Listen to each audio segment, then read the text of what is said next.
We're live! This is Angela Sasser, artist, writer, mask maker. I do all the things, and if you've never seen my art before, you can find me on angelasasser.com. You can pick your poison of what kind of art you want to see, from my masks to my fantasy stuff. And hey, I made my 4th stream. Oh, I feel so responsible and accountable. Oops, I forgot to start the chat. Let's get the chat going, shall we? So yeah, I'll be painting tonight. Hope you'll hang out with me for the next 3 hours or so. I'm painting, being all responsible. If you have any questions while I'm streaming, you can drop them in the chat.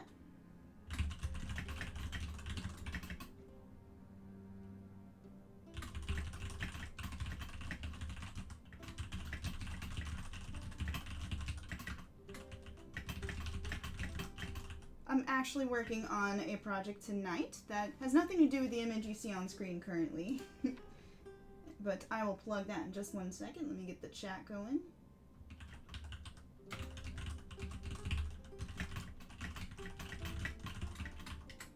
Alright, so before I get into painting what I'm actually going to be painting, I just had to plug May Sketch-A-Day, because I'm so excited to be part of it. It's May 1st. And I wanted to talk about it.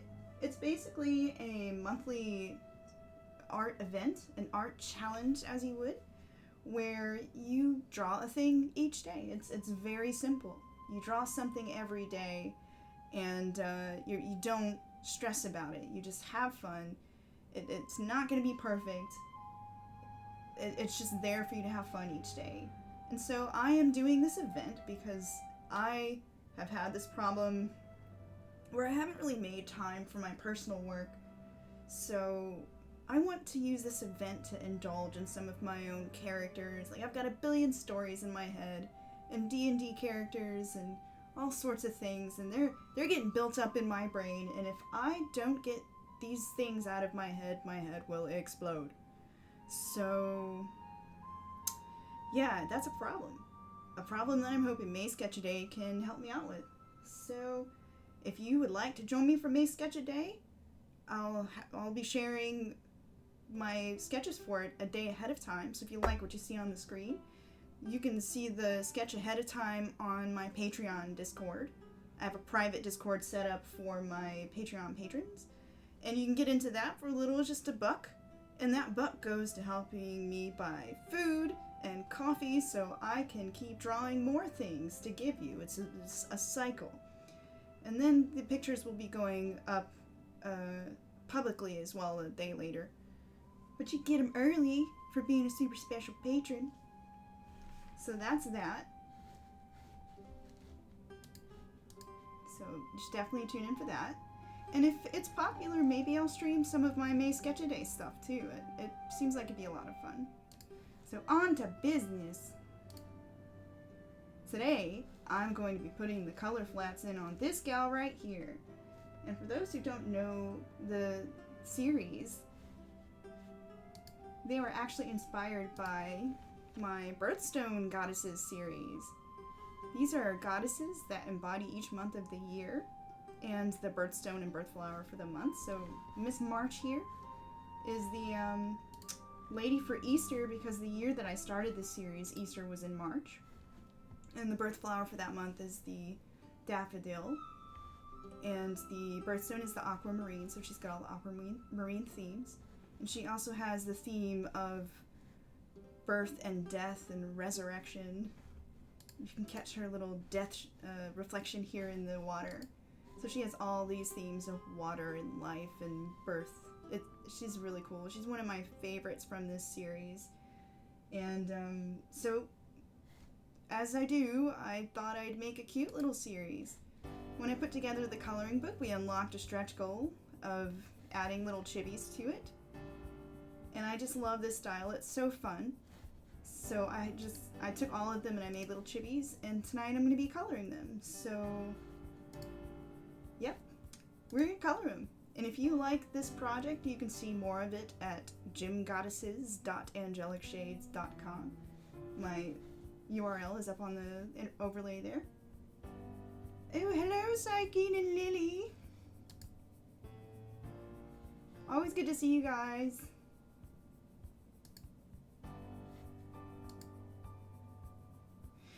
But so I'm trying to replicate the style, this soft shaded style. This is the little lady of February, my little gym gal. So I have her up for style reference, and I've also got. So I'm basically going to be color pulling from this one, color picking.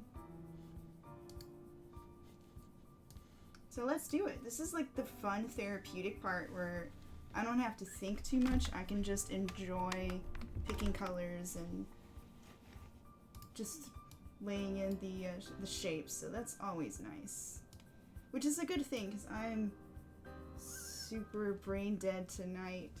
I stayed up way too late drawing, and then I got up really early because my body hates me. Thanks. I'm glad I'm adorable. Because I am so brain dead right now.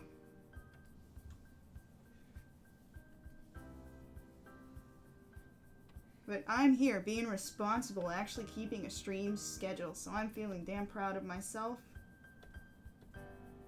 Oh no, I didn't name some layers, so which layer is the line art on? I think this is the line art layer.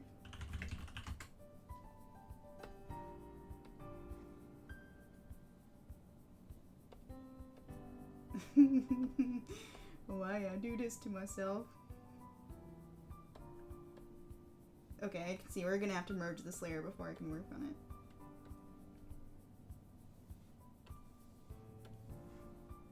Because all the outlines are all on different parts. And I need them all in the same layers so I can sit here and select the sections.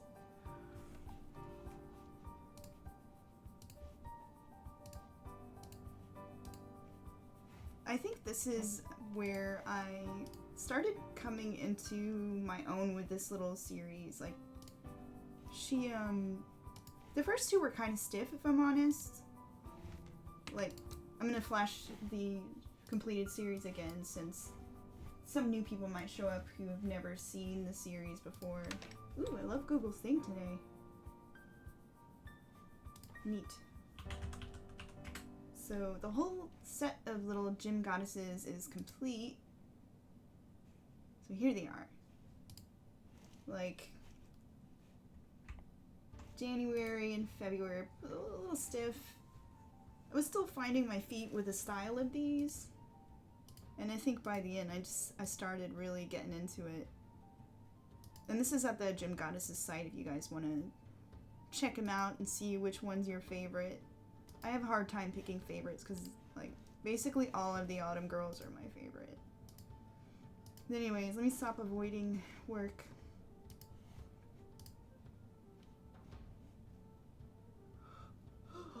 And I will try not to yawn too much.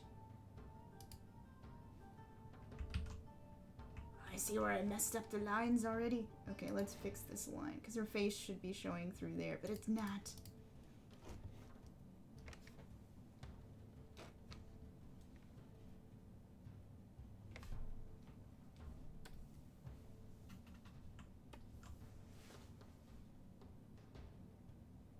Oh. Let's turn off transfer.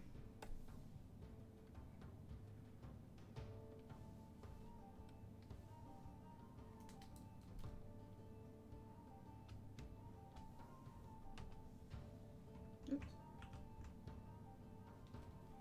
There we go. The line is full. I can die happy now. Oh no, I see more gaps.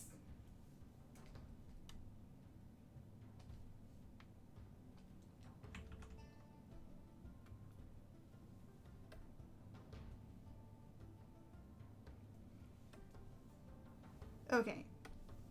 Now we can color. What is on this layer? Oh, a circle. Okay. Why is that there? This is what happens when you don't open a file in a while. You're just like, what?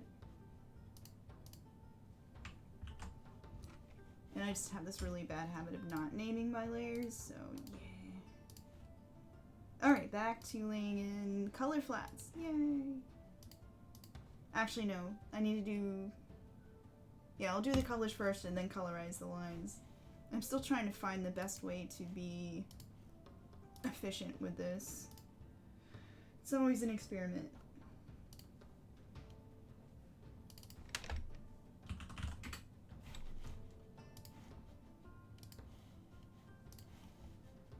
She is also meant to represent the goddess Astora, the goddess that Easter was named for.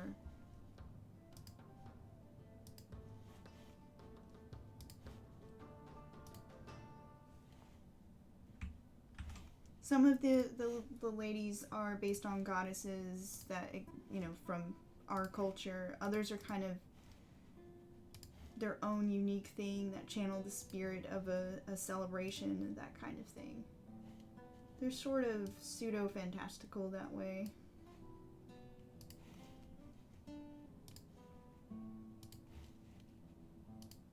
The ladies of spring are just so sassy.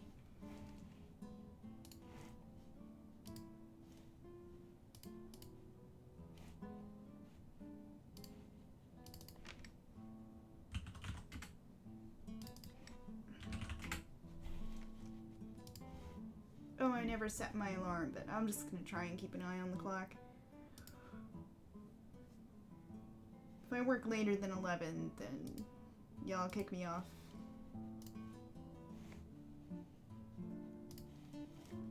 Oh, that was me this morning trying to stop working on my first May sketch a day. I was having so much fun with it. I was like, no, I don't want to stop.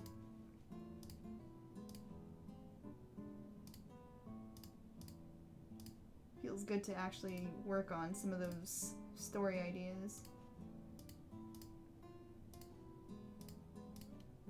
I love my little ladies here, but I've literally been staring at them for years now, and it's time to stare at other things. So May Sketch a Day will save my sanity so I can go to work refreshed. So I'm definitely a firm believer on keeping your creative mind fresh. And I'm also one of those artists that just, I experiment a lot. It's hard for me to stay focused on one thing. So trying to do this Birthstone series was like my attempt at trying to stay consistent so that when I went to a convention, I didn't have like anime pics and fan art and Dragon Ball Z and then randomly like a elf or something. It was very scattered.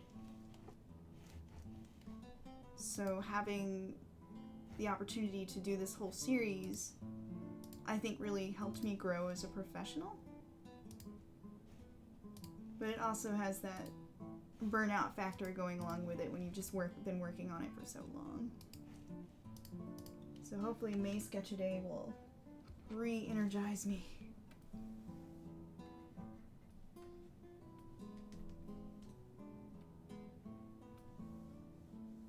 Oh, and let me know if my volume is too low, too high, if the music's too loud.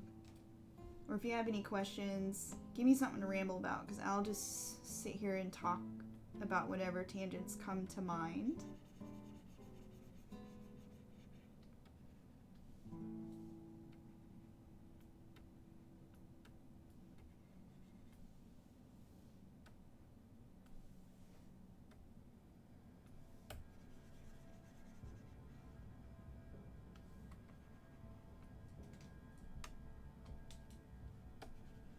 So when I think about Astora, well, hopefully I'm pronouncing that right, but Astora is how it comes out in my head. I think of the American Gods rendition of her, which is pretty funny.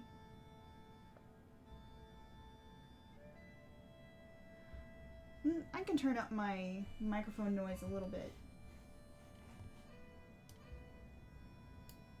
There we go. I am turned up a bit because my Cintiq's kind of blocking me from my microphone, so that might be a reason. Let me know if that's better.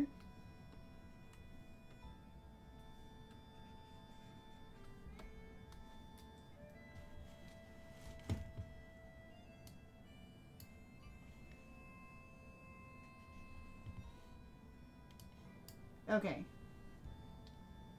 Is that too loud now? Because I just cranked this volume all the way up.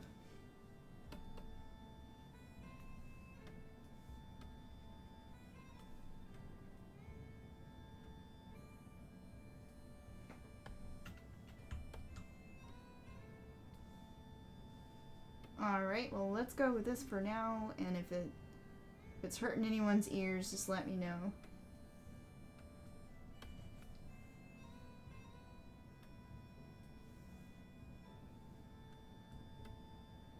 And I need to catch up on American Gods. It is like a folklore... how to put it? I love all the folklore that they have in it, and I just love picking out who's a god and what they represent, since they're kind of more subtle in that show. And it's such a weird ass show. I can't look away from it. I'm so happy to see more Neil Gaiman stuff on TV. They need to do Sandman.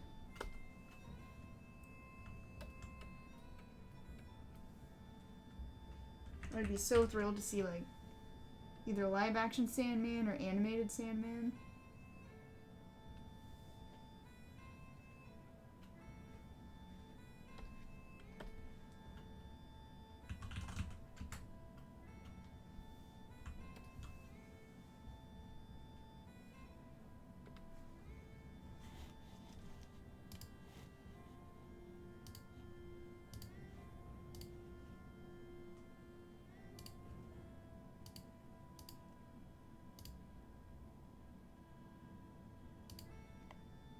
Oop, I see a leg I forgot. Whoops.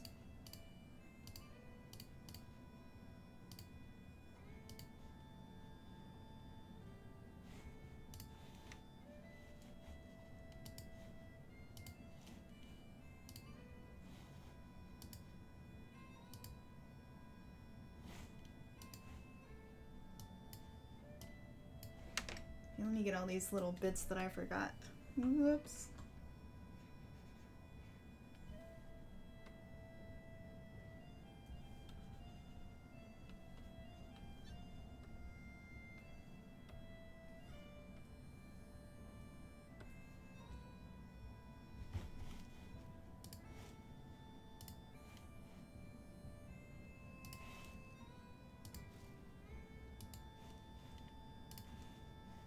So I'm trying to think of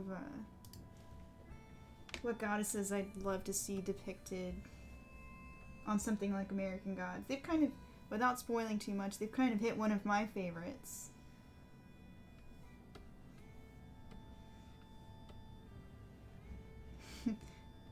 See, now I don't know how to talk about it without spoiling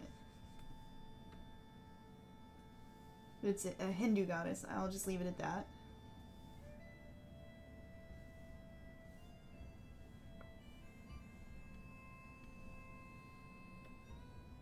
Okay, I think I have gotten all the gaps.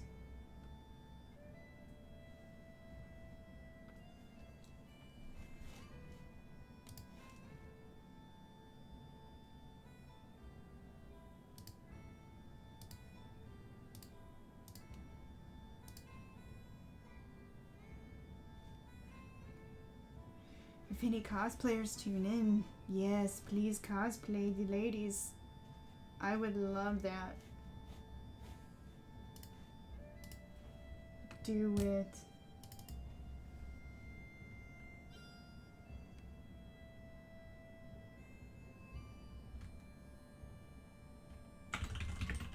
Oh yes, please do pimp to your friends. I will be the most popular streamer. Or not. It's kind of nice having a small, personable channel. And then if I start getting more fans, it means I have to stay responsible. Can't have that.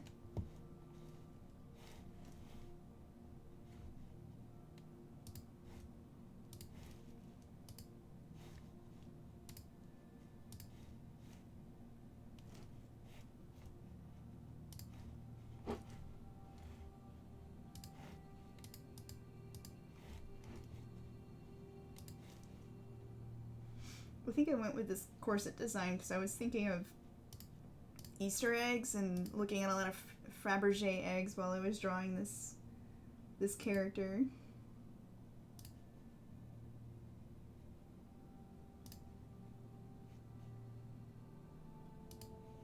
Her window design, which you can't see much of, has like the Fabergé look too. Actually, you know what? I'm gonna show it off real fast. Quick feature break. So you guys can see more of Little Lady of March.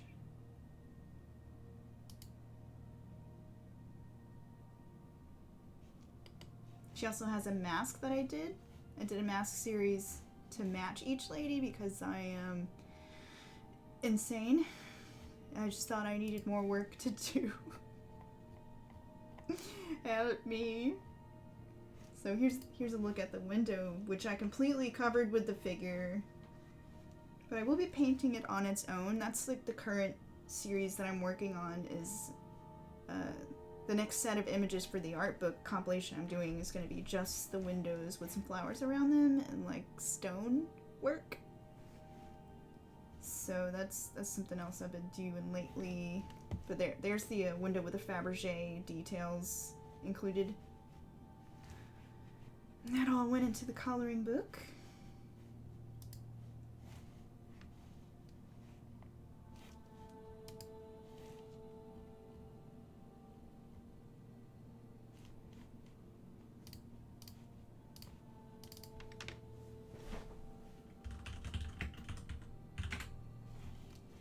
See, I'm actually labeling my layers.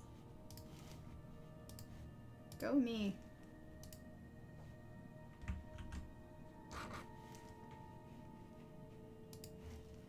It was really difficult to simplify this one for the chibi version.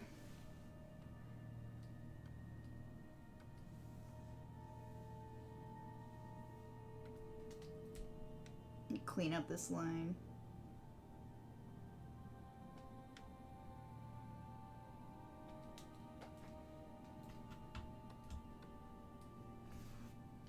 I'm so happy Photoshop has smoothing. I owe Art of Sam all the lunches for pointing that out.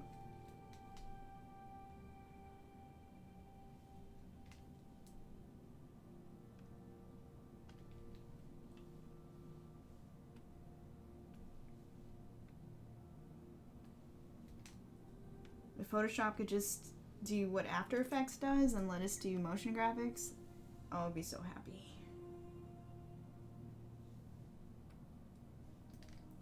They keep adding cool things.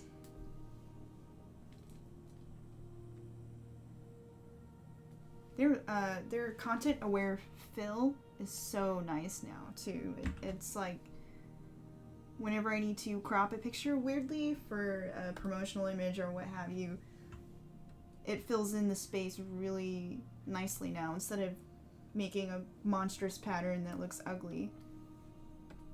And the heal tool is a lot smarter now too.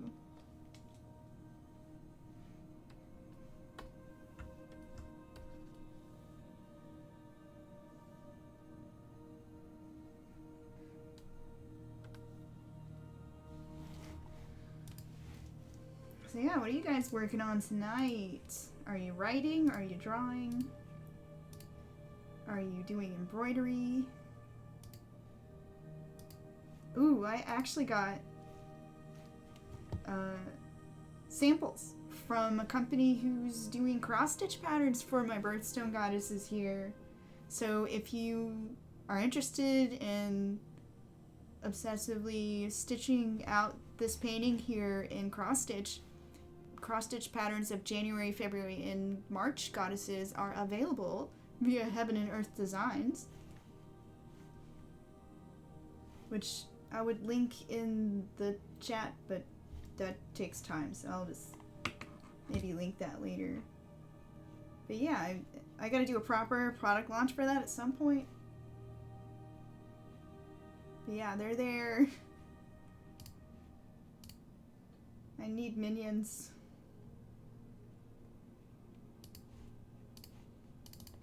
Ninjas, launch my product. One of these days when I say that, the ninjas will appear and do my bidding. Life goals.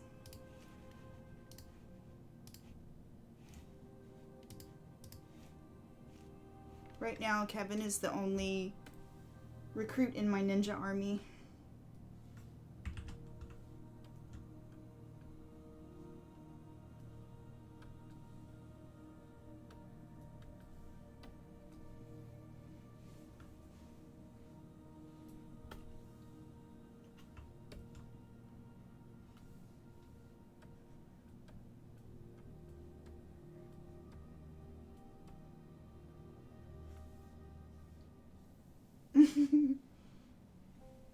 Ninja Kevin, bring me more tea.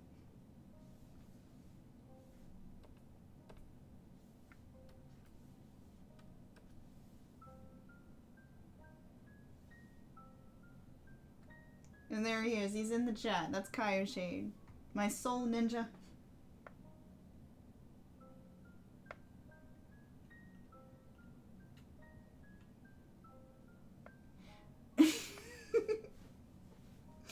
If I said yes, would you actually make tea appear?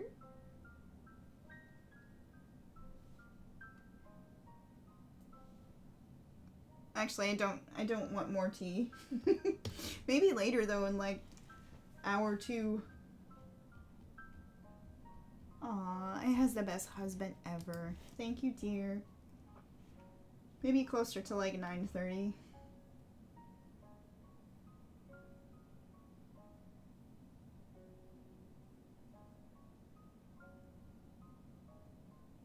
Maybe refresh your page. Refresh the Twitch page or YouTube page.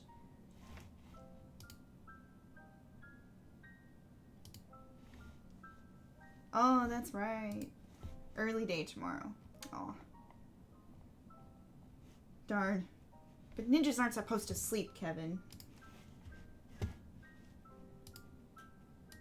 How dare you?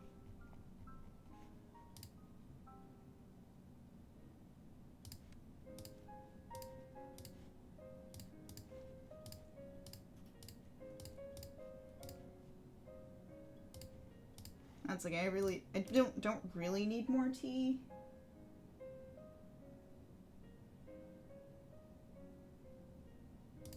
But I always want more tea, even when I don't need it.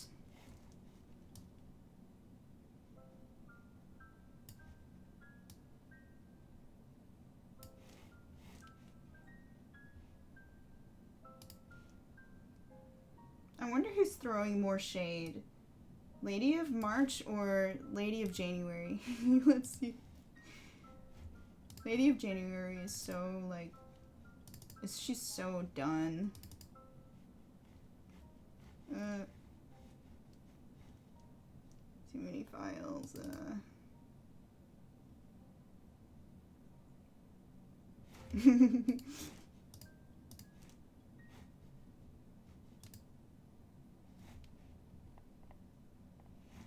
I think Lady of March is throwing more shade. January's just done.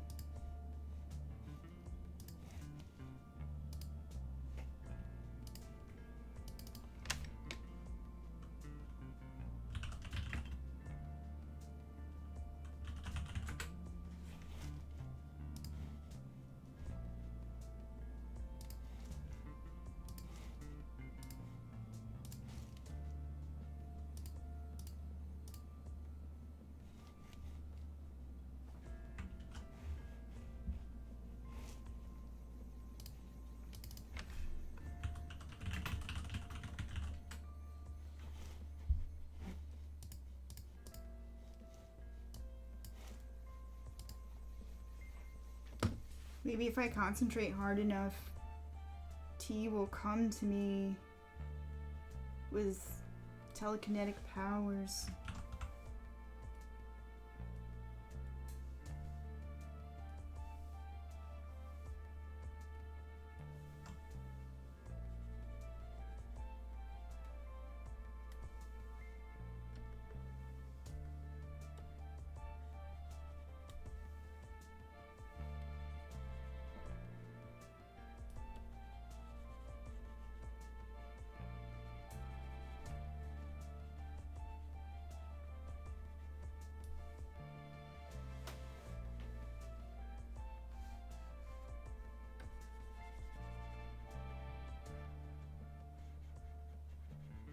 Kevin's probably laughing because you just made me tea like right before I started streaming. But I was so sleepy.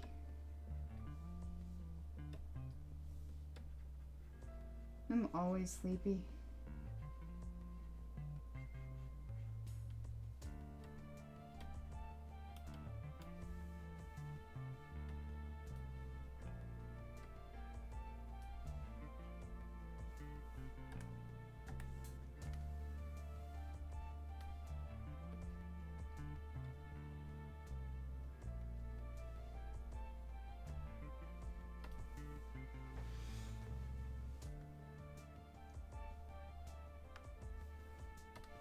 She had like moss in her headgear. I'm not even remembering what this should be, like flower, filler, green stuff.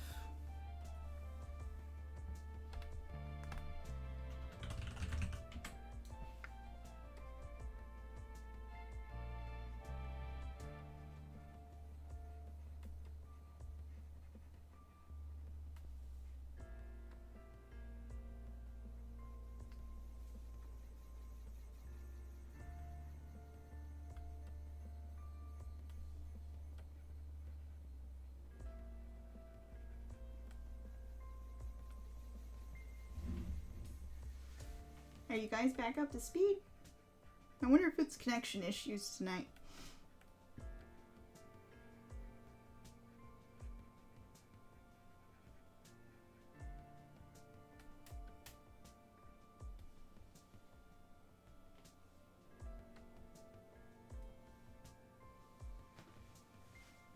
So here's something interesting. I do not have her eyes showing in the original painting. And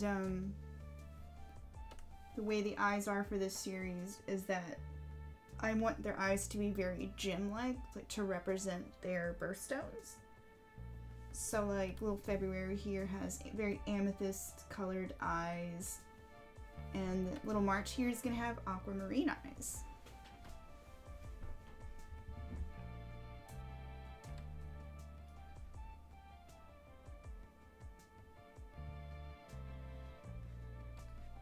So I'm actually really happy to do alternate versions of these ladies, because a few of them have closed eyes, because that's just a thing I like to do in my art.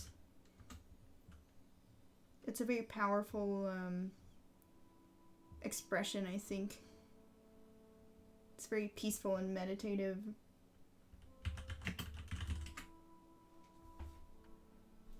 So in this case, she's channeling her death powers to resurrect the eggs or something. She brings the spring.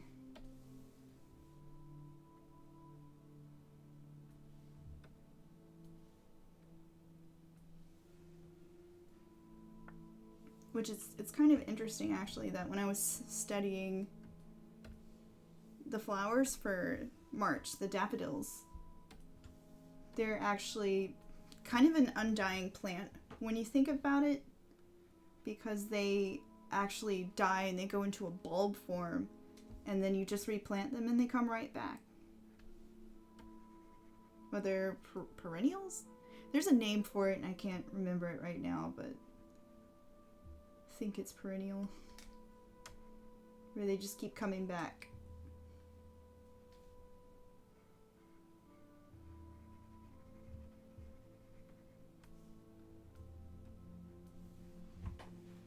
it's good that I outlined the pupils for the coloring pages.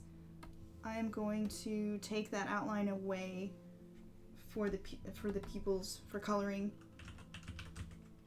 because it just looks better and softer if they don't have a really stark black outline around them. So, and that highlight transition is too harsh when you have it outlined with black too. So let us fix.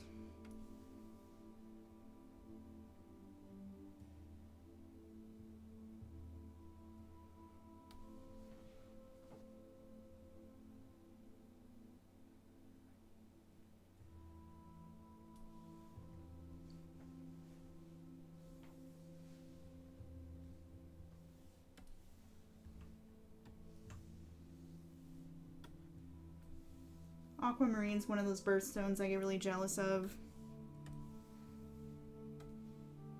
It is such a pretty color. It's such a pretty stone.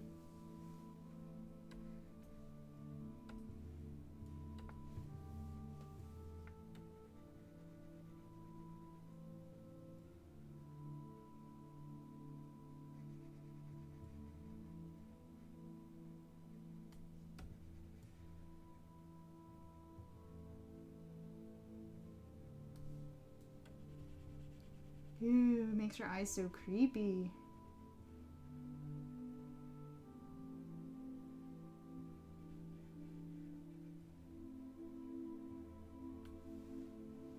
For the careful observer, I did actually work in the little skeleton in the center of her flowers here. I was proud of that little detail.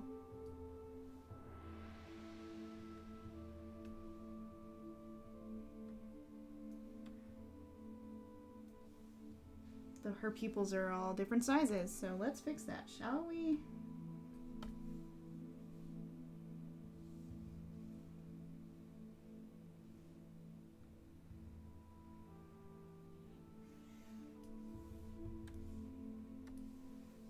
Oof, that looks weird.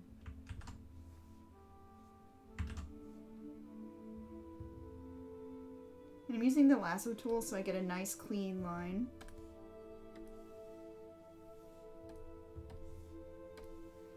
Trying to make myself do that more, because I have a habit of just kind of fudging it about with the brush to get the shapes that I want, and that's not exactly, it doesn't exactly equal clean lines when you do that. Most of the time I believe in preserving my brush strokes and whatnot, but when I'm laying in flats I like to keep them pretty clean, pretty stark and precise.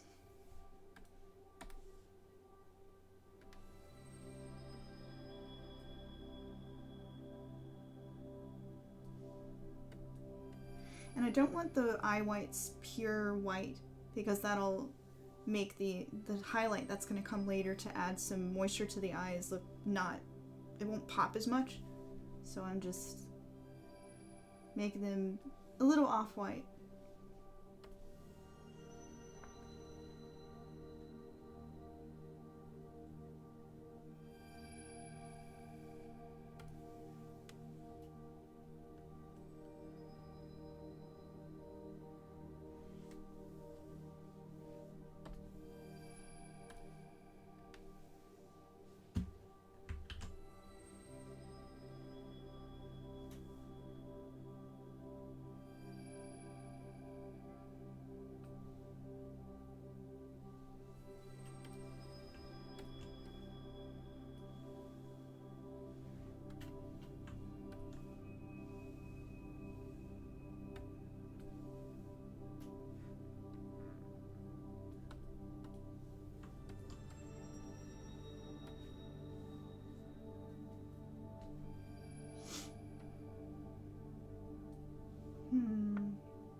To color the lips or not to color the lips? I think I gave kind of natural lips coloring to Lady of February.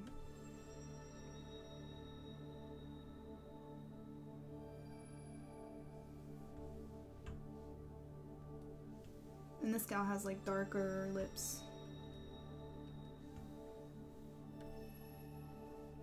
She's also pretty natural.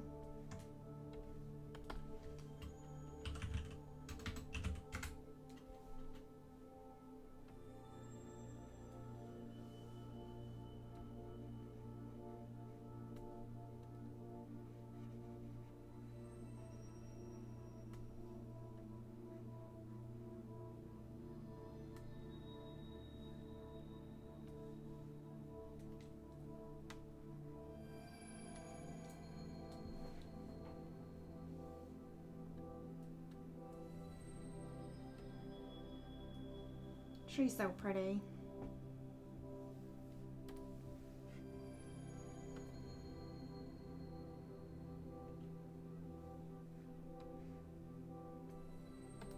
And of course, with anything I ever make, I'm trying to find a way to kind of absorb these character concepts into my own story worlds.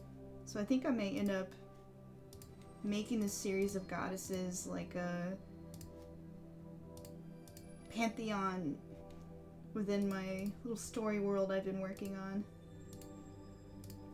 But I can't decide yet if it's one goddess who takes different aspects for each month of the cycle of the year, or a goddess who has daughters who come in and serve different functions for each part of the year. And then when their month is over, they kind of go back to their heavenly domains or something. I'm playing around with it. It's just fun to have brainstorm about these different concepts.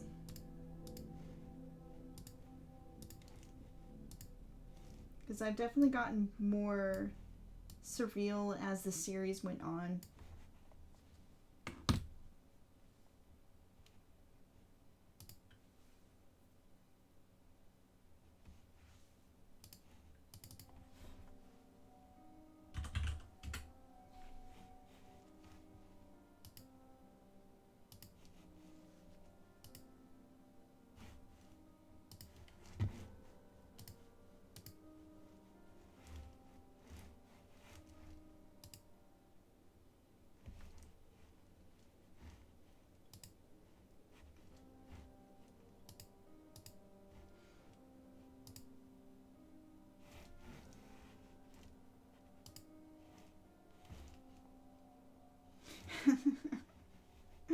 Yes, I would love to have responsibilities for only 1 year as well. Or 1 month out of the year as well.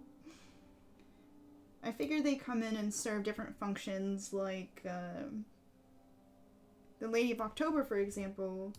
She's my Lady of Lost Souls who comes in and guides any lost souls that have died throughout the year and leads them back to the underworld. Whereas Lady of August is the one who leads the souls who aren't lost. These are just the stories I've made up in my head for each lady as I've drawn them. Whoa, I forgot a spot.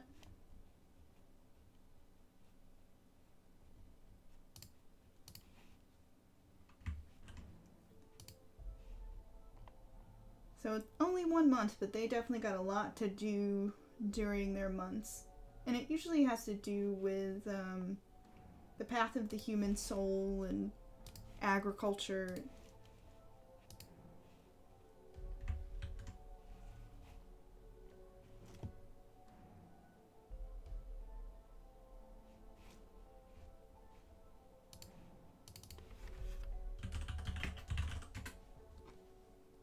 See, now the sheer veil, I've been thinking, how am I gonna paint this? Because I want it to look see-through. I think I'm just gonna paint the overlapping areas and then lower the opacity.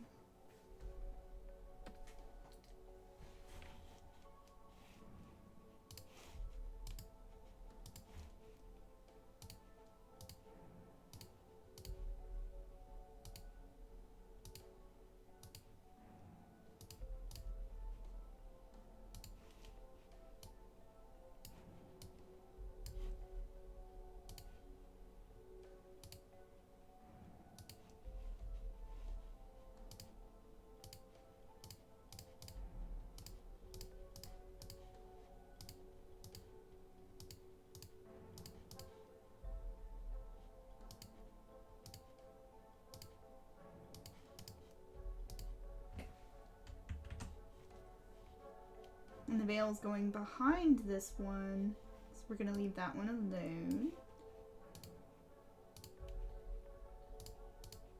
Ah!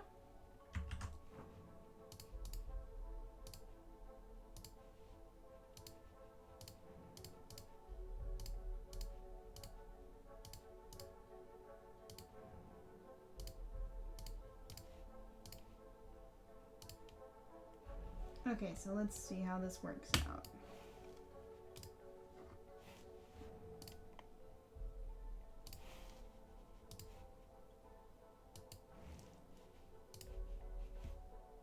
Oh, wait. What? Oh, yeah, because the layers. Gotta put this one above the other layers. Oh, I see a gap I miss.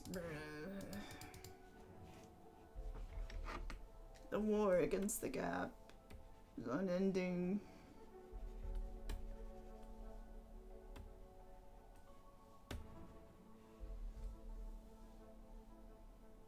Okay, so then we lower the opacity. Aha! Yes, and that achieves the effect I want. Yes.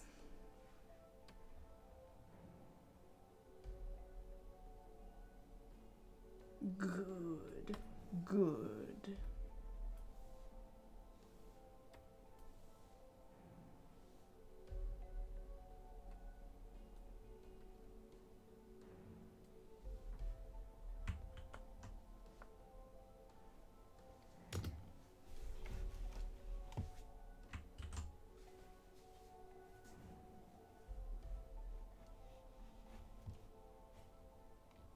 Okay.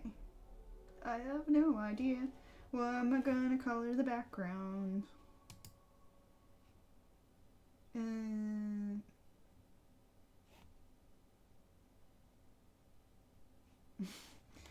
no no.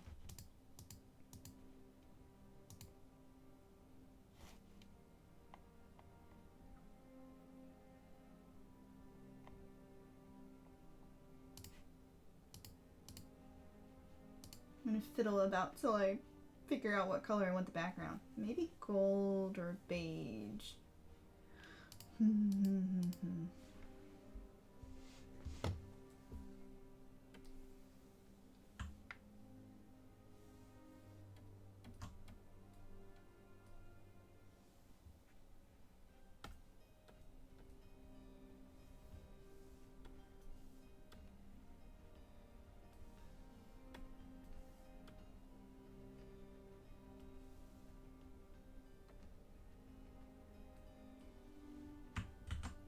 Well, at least I do know what color the daffodils are going to be, so let me just do those real fast.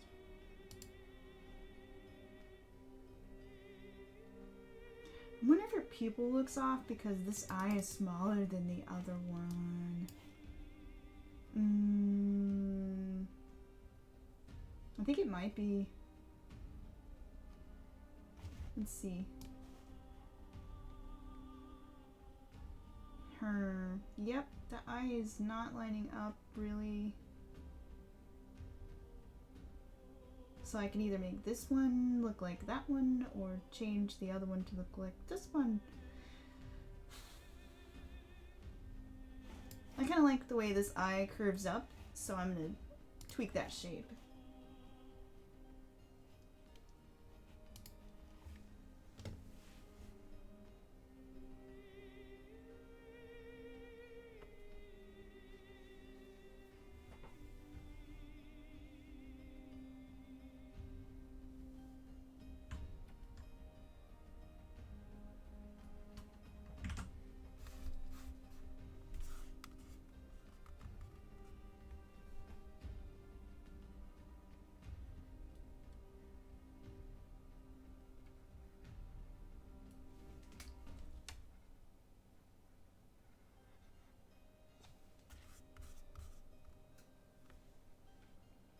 Being my wing-shaped eyes, I always do this eye shape because I like it. It's just so pretty.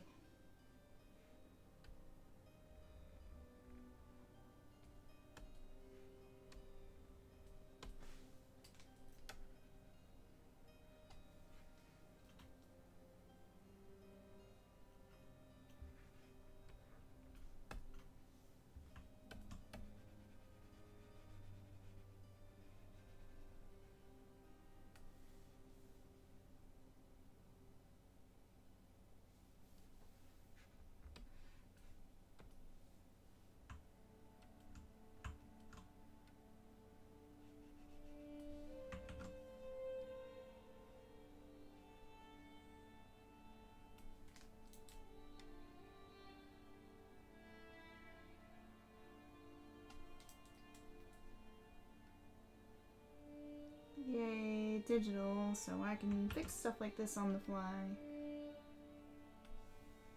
After all that watercolor painting, I am definitely coming back and appreciating how much I can fix with digital.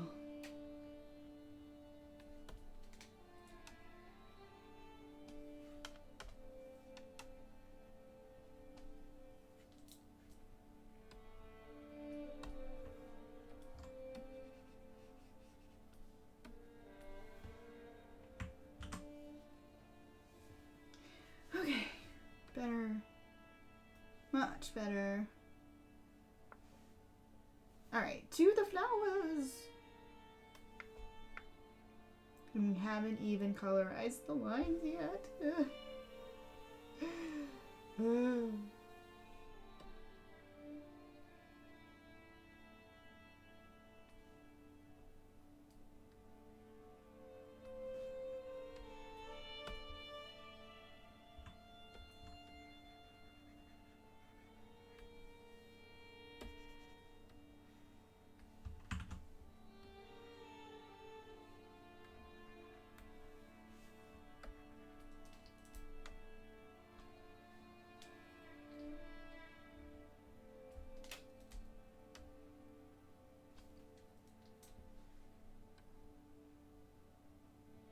The one thing I like about chibis, totally BSing the hands and feet.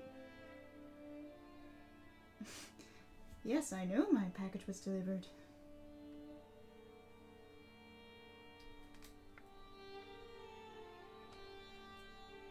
But yes, totally BSing the hands and feet.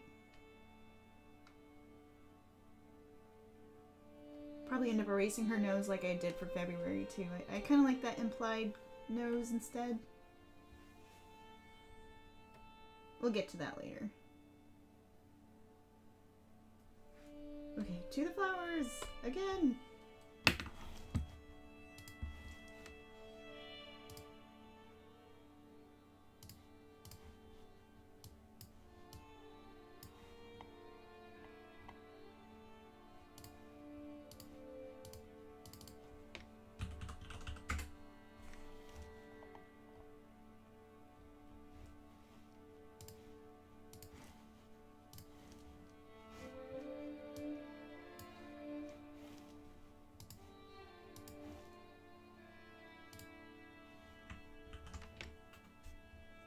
And this color may be off, but I might tweak it later once I get all that.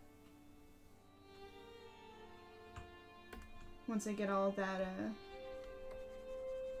color set in, and I'll tweak the hues and see what matches.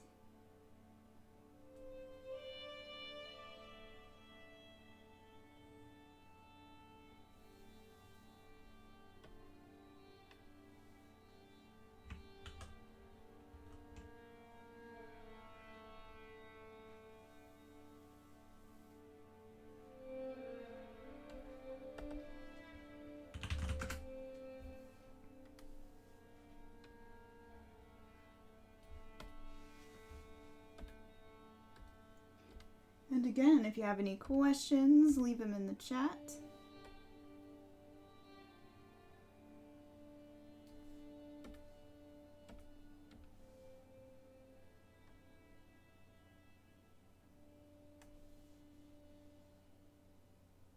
I Swallow Come on YouTube's chat says, draw the conception of Jesus Christ. I'm more into whimsical women, so if I end up drawing anyone, it might be Mary Magdalene.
Love this spring green.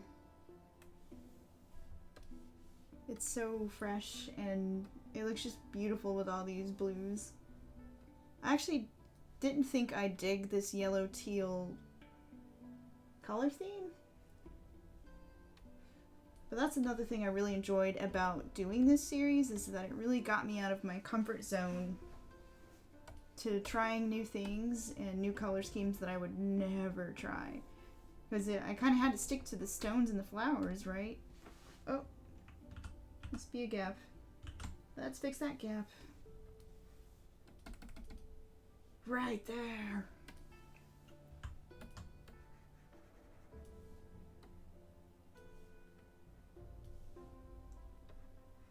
So I had to stick to the stones and the flower themes in order to get across, stick on theme to what I was trying to portray here. And that was tough sometimes, because sometimes colors just do not work together, and you have to be really creative with what hue you're using, or it just is really dissonant and hideous.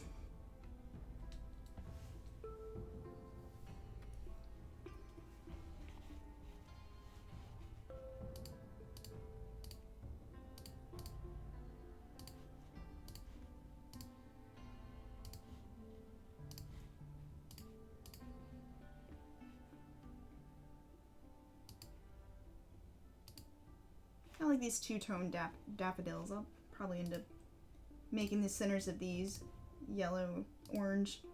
That looks really nice. I like the contrast.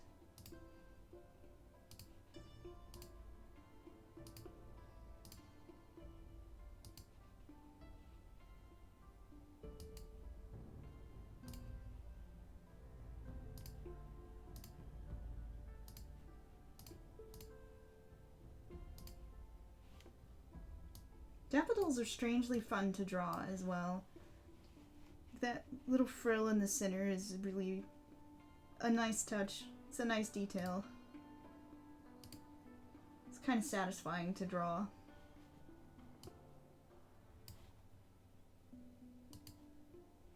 Kind of reminds me when you're showing off your turtle in the Discord, Psyche. It's kind of like this mundane topic, but once you get into all the interesting shapes and details, it's really satisfying to draw. Or at least I thought so. It looked satisfying to draw. You had me wanting to paint turtles and do cool things with the hexagons on their backs.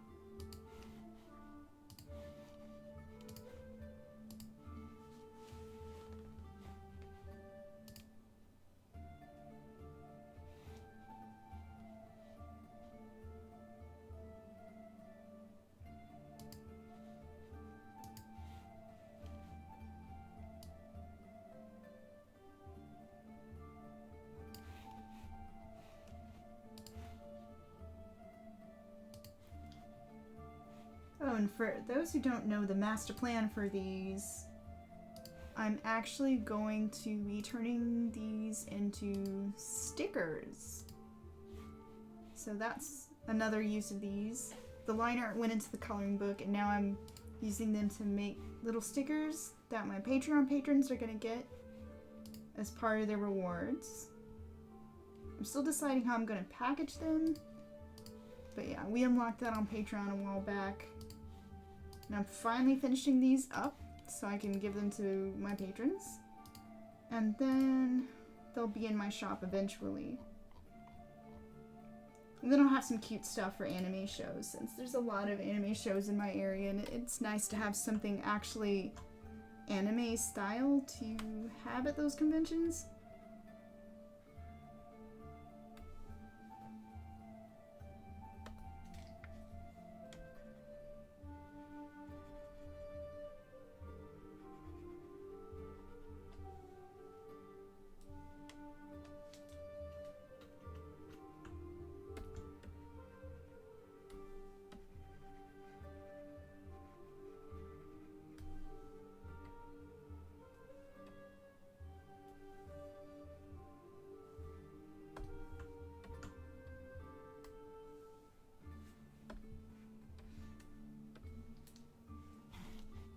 So yeah, you never know what mundane thing is actually going to be a lot of fun to paint. That is the joy of getting out of your comfort zone.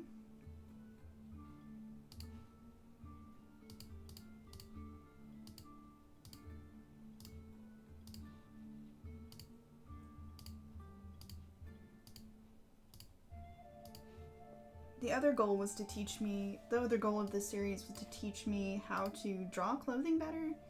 Because I actually always considered clothing one of my weakest areas.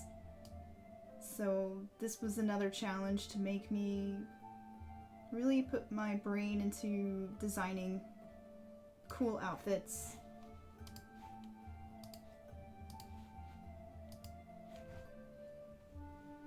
Get out of my comfort zone a bit. Which I definitely did with this.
Well, it's a totally random topic. They're remaking The Craft, and I'm so excited. That was one of my favorite movies back in the day. Because I was such a goth chick when I was younger, and that was my movie. Although I really hope they, I would say don't mess it up, but there's a lot of potential there for them to update everything for modern topics and technology and whatnot.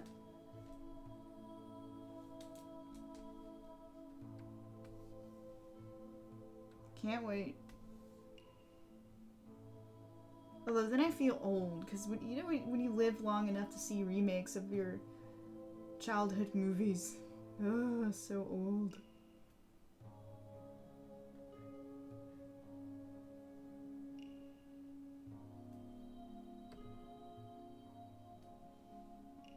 Hey, that means whenever I actually make a Dragon Ball Z fan manga of Child of the Storm, that there might actually still be fans around to read it.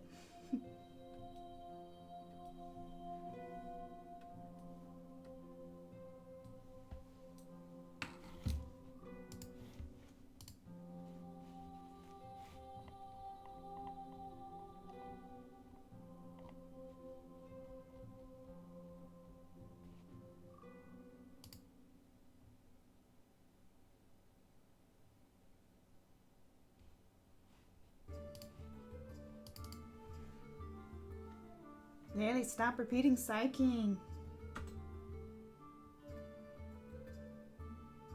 Or has she been possessed by a parrot?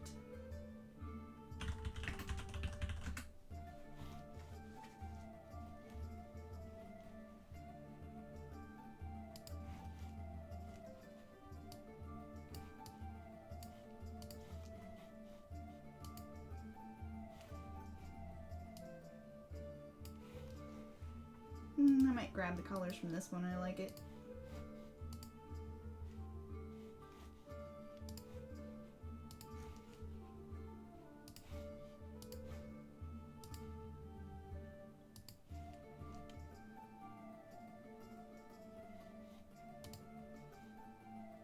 Oh, me. That isn't, not that she's repeating you, but that she would read it.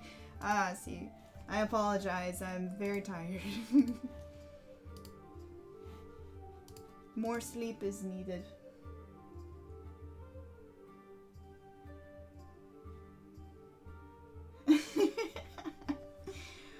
You know, it's funny because Dragon Ball Z came back around again with Super, and I'm like, it's still good. Well, most of it. It's got Dragon Ball Z isms that will never be good. But, like, the plot was actually pretty good. I love Beerus. Having a cat god of destruction is awesome. And I love him so.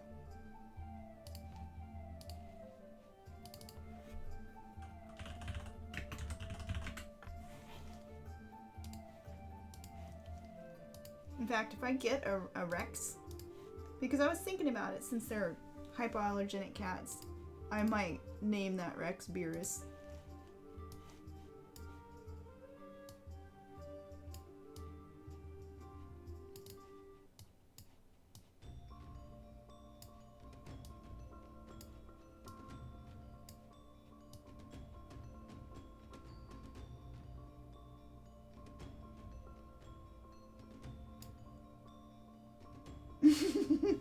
Goblin Kitty, what a perfect what a perfect description for a Rex.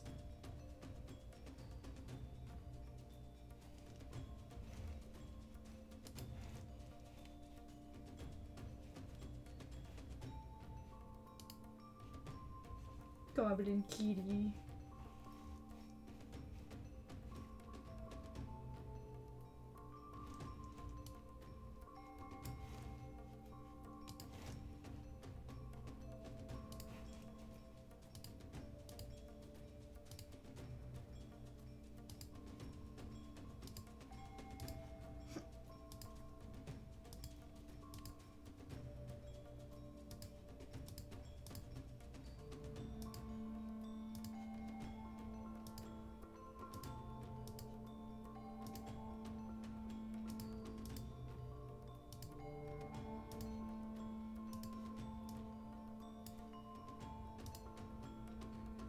They're so ugly, but they're so sweet.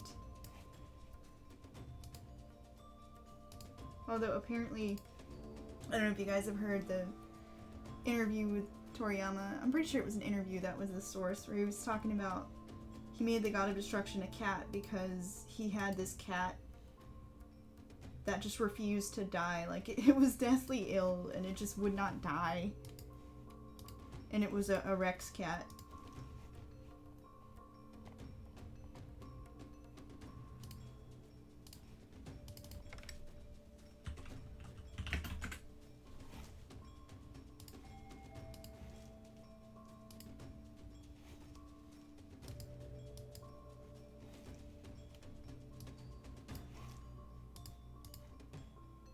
I'm still undecided on these colors too.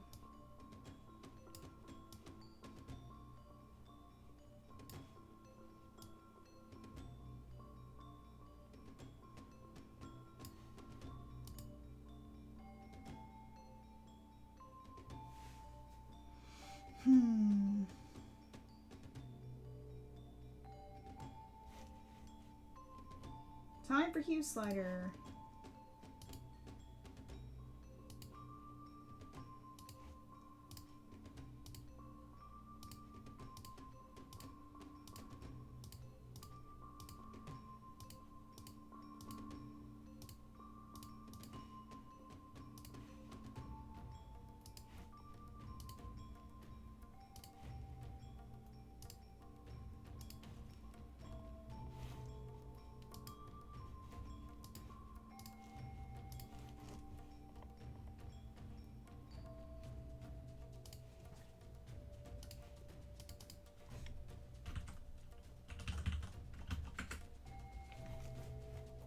DBZ also reminds me of another show I just got into, which is called The Korean Odyssey, I believe.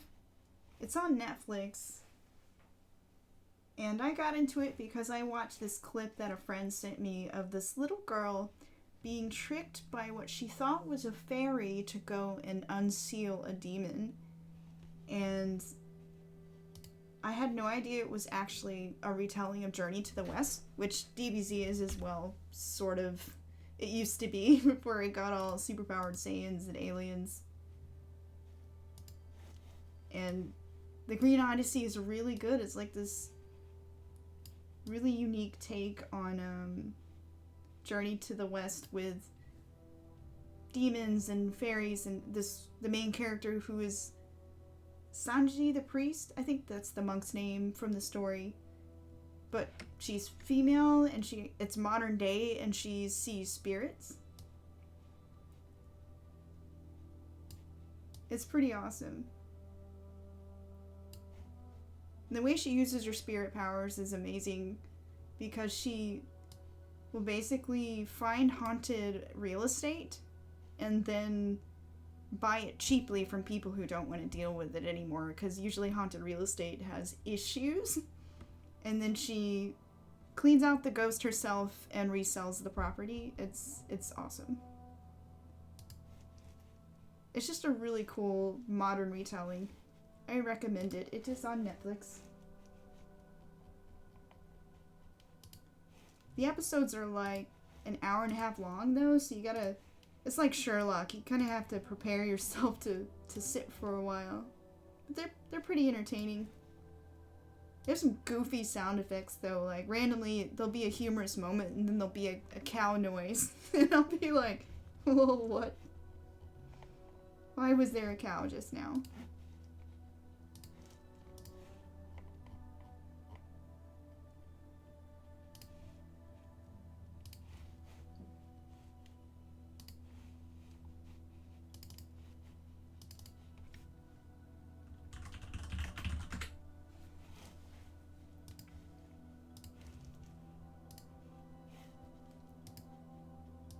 Oh, I feel I should talk about what Child of the Storm is since I mentioned it. Oh man, some deep dark confessions. I used to write Dragon Ball Z fan fiction. Oh my god. And it was about this Saiyan who had a birth defect where she only half transformed into their giant monkey Ozaru form. And she, because of that deformation or mutation or whatever you call it, she was sent on a mission to try and assassinate Frieza by infiltrating the Ginyu Force.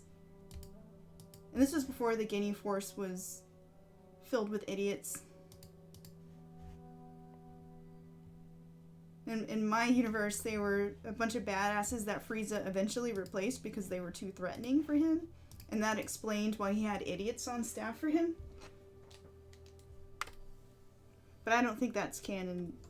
Like, the canon is pretty much defined that he always had idiots on staff for him. Which is charming in that Toriyama way.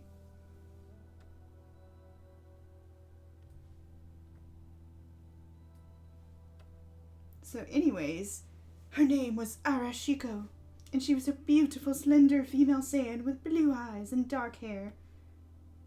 And she was totally my high school Mary Sue. Up into college, I think I was writing that one still. I even did a rewrite. I started a rewrite of it with my new skills, and I never finished. Like, that's the story of my life. I am always rewriting everything forever. It is a special circle of hell.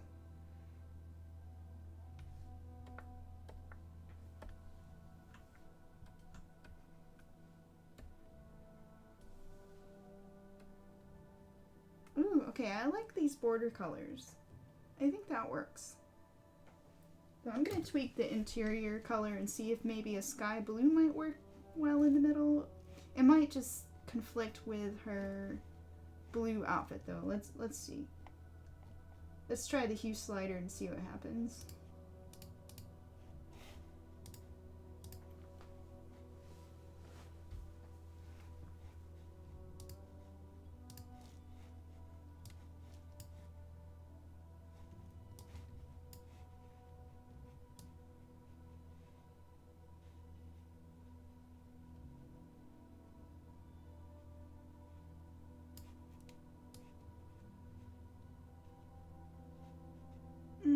you know, I think I like it with the neutral colors behind her.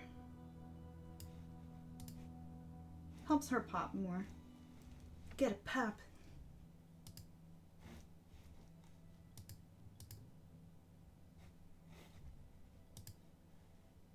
Alright, so we're done pulling colors from this image so we can consolidate. But you know, I realized I turned off work rave, so I've been sitting in the same position for way too long. So we're going to turn back on work rave and take a little stretch break.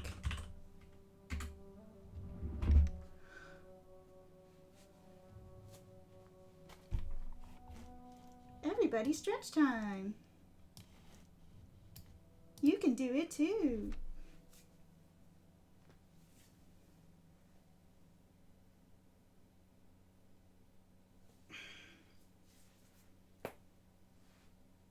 Oh, cracking all the bones.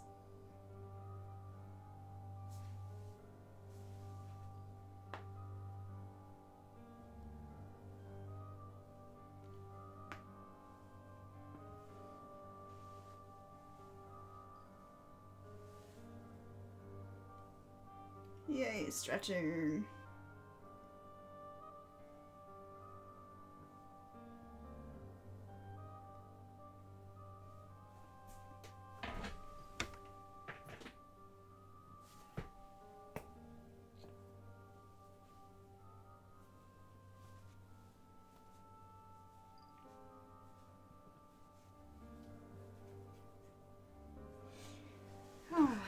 Okay, that is better.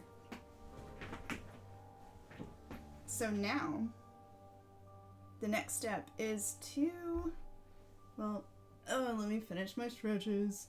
Fine.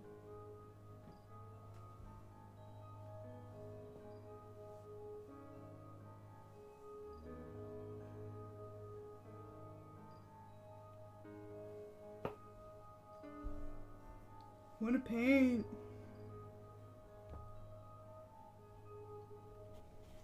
Okay, so the next step is to start bringing back in some color in the lines. So vaguely colorize the lines on the inside and left the outer lines black to simulate that Art Nouveau look. Oh, hello dear. 1 second, you guys. I'm gonna say goodnight to my darling ninja husband.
And I'm back.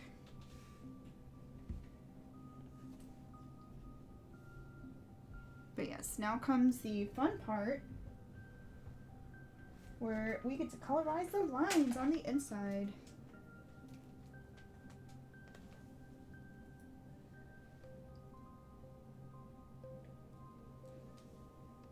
Yes, I am indeed simulcasting on YouTube, so let me put that in the chat. Should be able to go to my user page.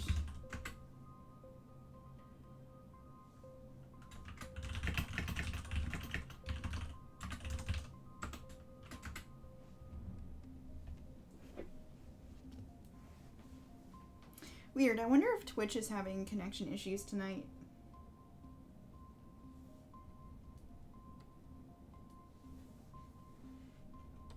Alright, so fun part. Lock in the transparency so that way we're only drawing on the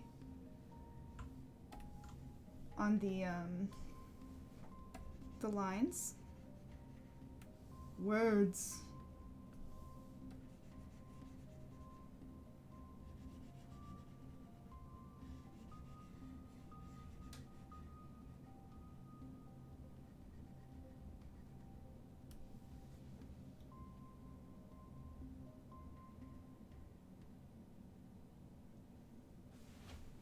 I actually thought you didn't need an account to watch Twitch. But don't quote me on that. I thought you didn't have to have an account, you could just watch. Though I guess not. Interesting.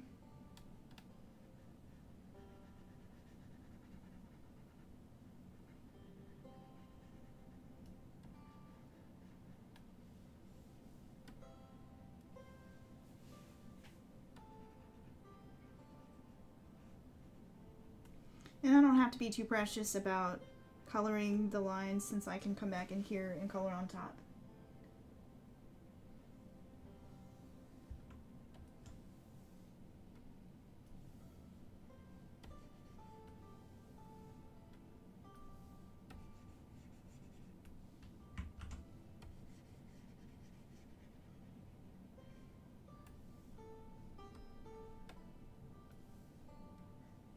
And it's amazing how this simple little color, like this simple addition of color adds such a nice bit of depth to the image. Again, something I learned from studying Disney cartoons. Like Mulan does this sort of line colorization so it can mimic Chinese paintings. The style guide for that one I think is available online and it is gorgeous.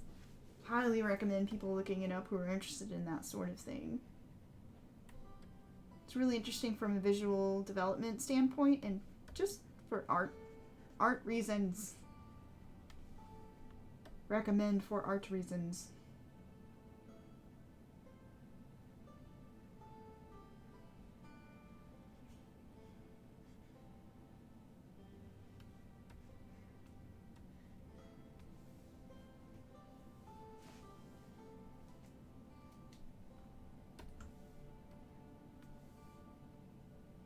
Yeah, I need to I noticed that while I was coloring it that I need to put that finger behind the veil.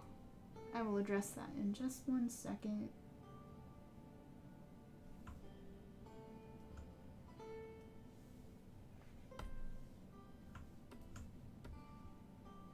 There we go. Now it is behind. Good eye, though.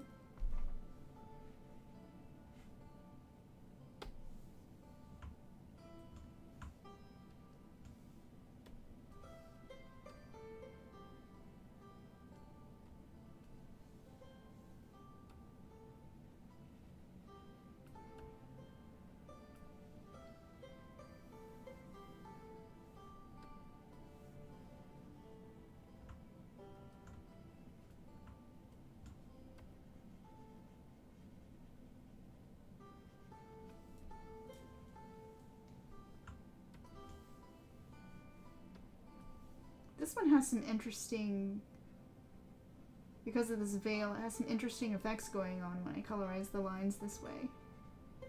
I like it.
Ooh, I can't wait to get to the November lady with her veil. And the October lady. Those are my two favorites. Actually, no, September's pretty cool too. Just all the fall ladies. I really can't wait to get to them. I'm gonna have to be patient and do these first.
Man, randomly, I really want to play Assassin's Creed Odyssey.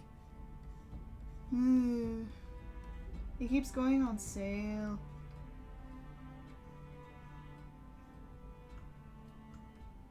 But I haven't finished Unity or Assassin's Creed Rogue, which are games that I said to myself, I played them before I pick up another Assassin's Creed game. But Odyssey has all these cool Greek gods and stuff, and Cassandra looks amazing. She's like the female playable character you get in that game. I've been seeing so much badass fan art of her.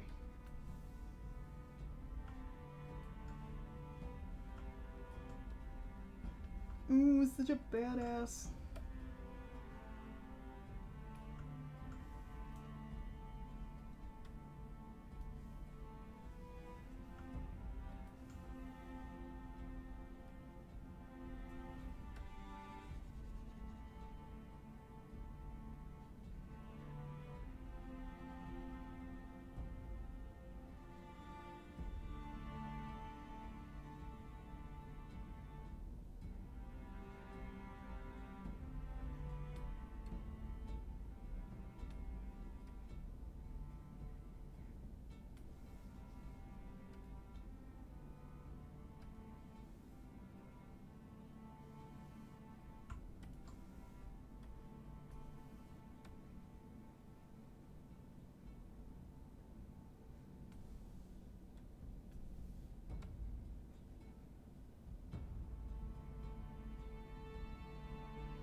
Oh yeah, my brain processing power taken up by tracing flowers. Or did my mic get overwhelmed by the music again?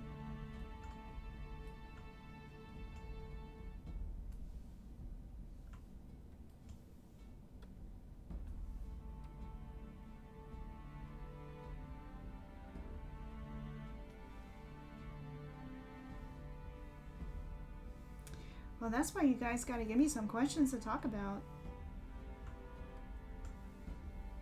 I'm running out of comedy material up here.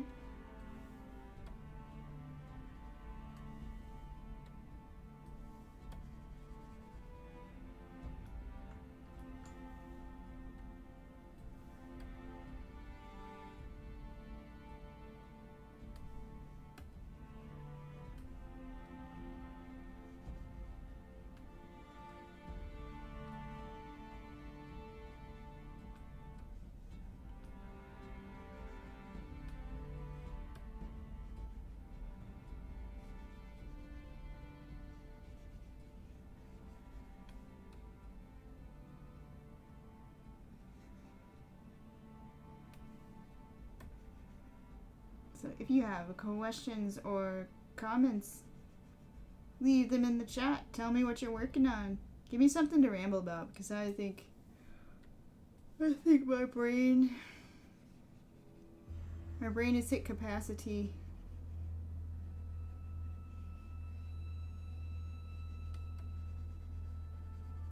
Multitasking. Failing.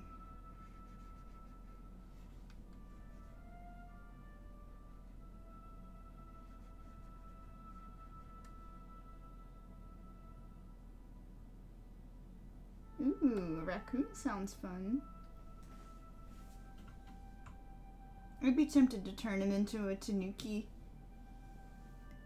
They're one of my favorite, like, troublemaking trickster yokai. And they're adorable tricksters. I do love trash pandas.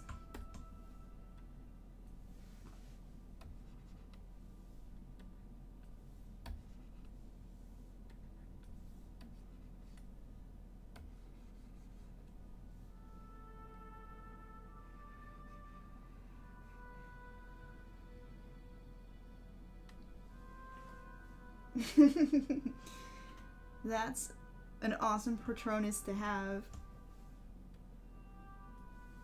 Gosh, I'm trying to think what my Patronus was when I did, you know, the official Harry Potter Patronus thing, and some poor people got a salmon.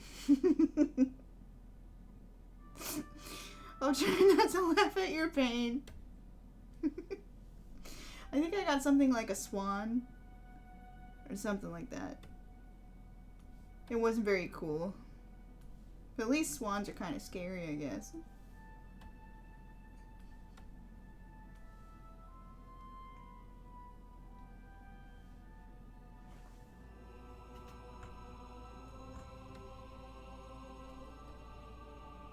I need to take that Patronus thing again, because now I can't remember what I got the first time.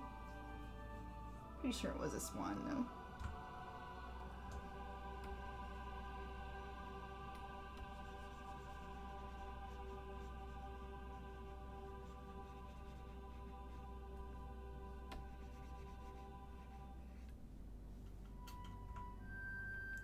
So I'm also sort of pondering what I'm going to draw in the morning, since I'm trying to do my May Sketch-A-Day drawings in the morning.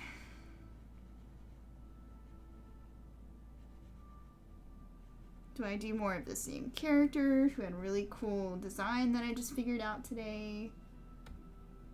Or do I draw something entirely new? There's so many choices. But I really like the character I came up with today, because she had, like, tattoos and awesome Indian-inspired clothing. Like, henna tattoos, that is. And then, there are also mods in the picture, and I'd love to play around more with that. That's just an awesome combination. Tattoos, mods, badass lady. It's hitting all my sweet spots, so I'm really excited to explore that character more.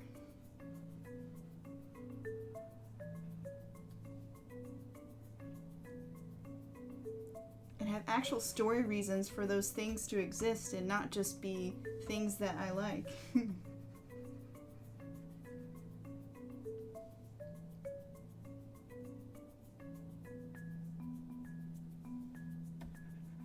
Yeah, I think I've seen you draw that character before.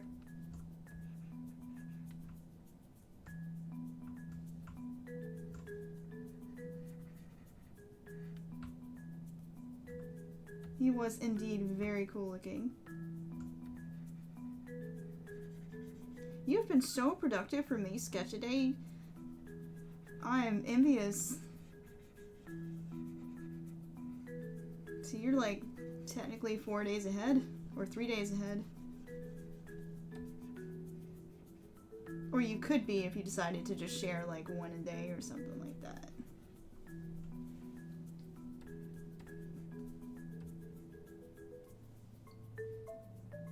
Oh, 6, that's right. Dang, you on fire. Give me some of that fire.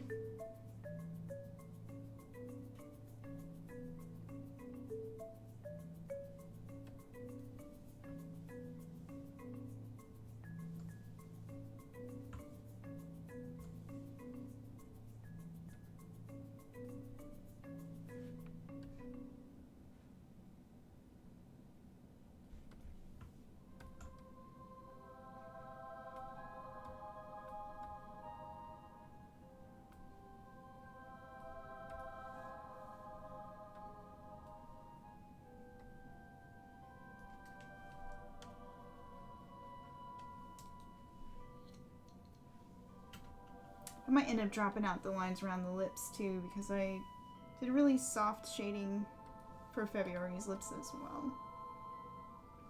We'll come back to that when I actually get to the shading part of this, which I'm not sure I will tonight. I think I may end this at color flats because I'm getting a little brain dead. Like more so than usual.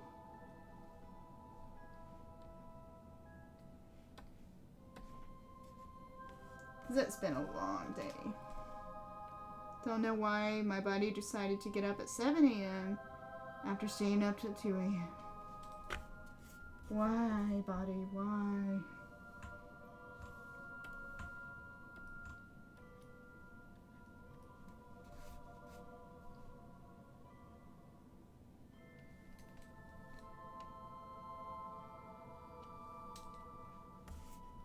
I think I'm gonna redraw this eye forever.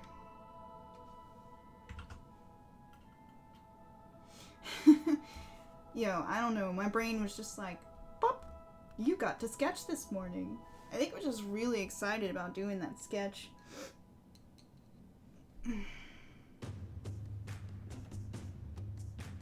No more caffeine before bedtime either. I think that messed me up.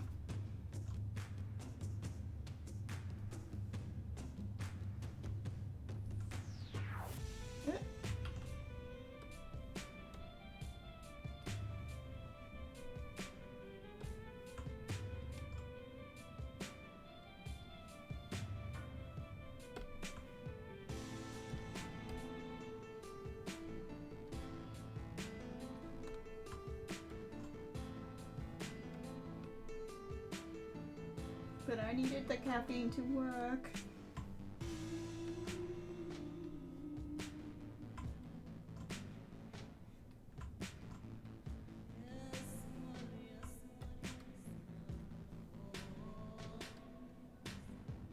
I just had wild hair, and things have been happening this week that have kept me from working on a piece that is due.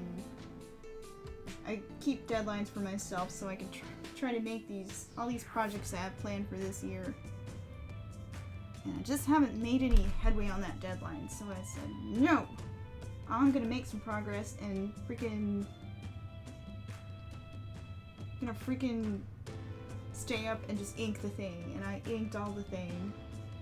It was one of those mandala windows that I was working on. Which I actually took video while I was working, so I'll have to upload a time lapse. Inking I think is really fun to watch.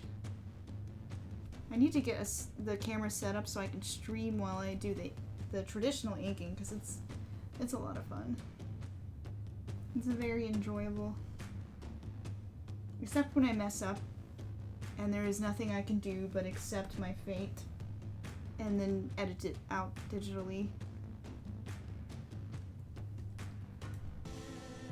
But then it still exists on the original. Ah.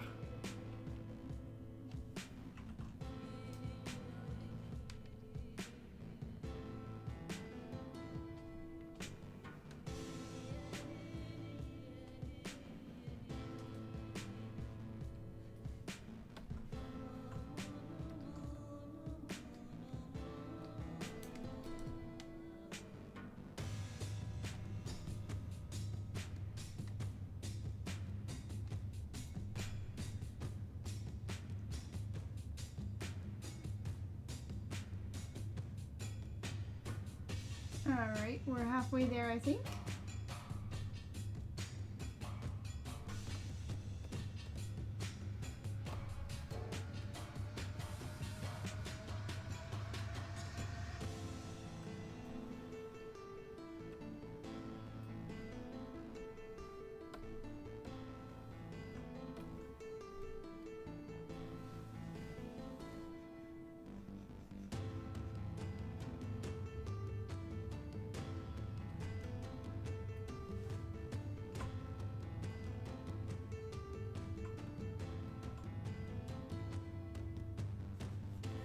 Another topic I'm pondering for May Sketch a Day in the Morning is if you guys have ever seen Tangled, the Disney movie, there's a TV series and it's actually really good.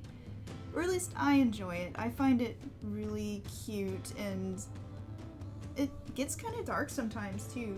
It's basically about Rapunzel learning how to be a better queen, and also she's trying to, let's see, how do I describe it? She's trying to learn more about the flower that gave her her power, because some stuff ends up happening where the magic comes back into her hair. So she has to learn about the origin of the sunflower that gave her her powers. And there's this gorgeous character that shows up in season 2. She's like this oriental character with a half white and half red face and white hair, and she uses a sword. She's just really cool looking, and I'd love to paint her sometime. Her design is just gorgeous. She gives me all the fan art urges. I think her name is Kadira, but I don't want to spoil too much about her for those who want to be surprised about where she's from. But I want to draw Kadira because she looks pretty. In fact, I can maybe Google, flash her up on the screen real fast. Okay. Nope, it's not Kadira.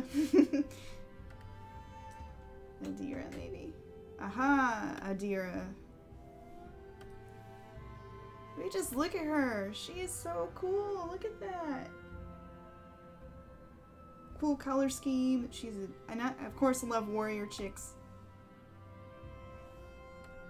I'm all on board for drawing a cool warrior chick. But I'm gonna close it before I scroll into spoilers territories.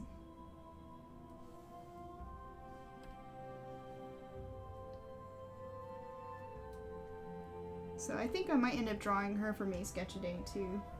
Just cause I can.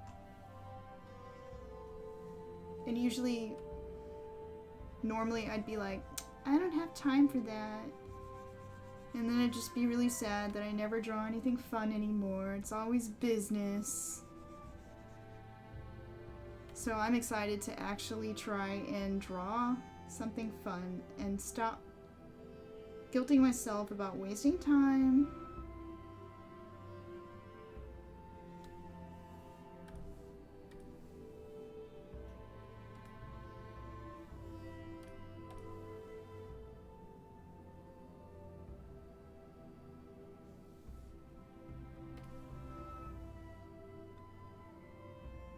Yeah, Tangled I put on the background sometimes.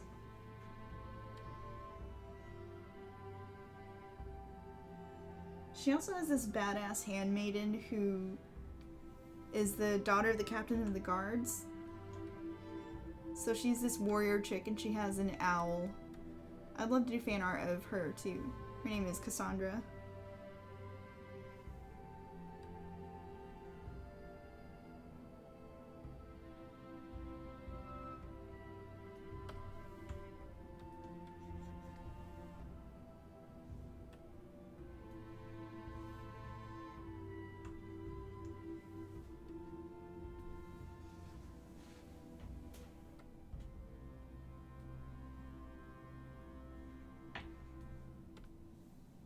There are lots of fan arts that I don't do just because I'm too busy.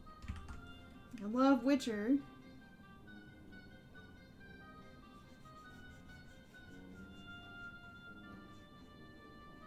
The monsters in Witcher are just so unique looking too.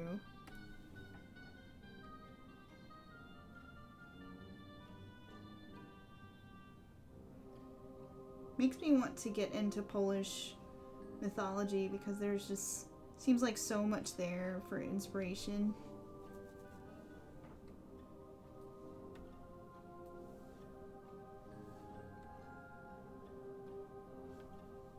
kind of has a similar theme to the monsters that I make up for my stories, where they're actually are created by souls who aren't at rest. Kind of taking a page from Japanese demons. Or yokai, which I really love yokai.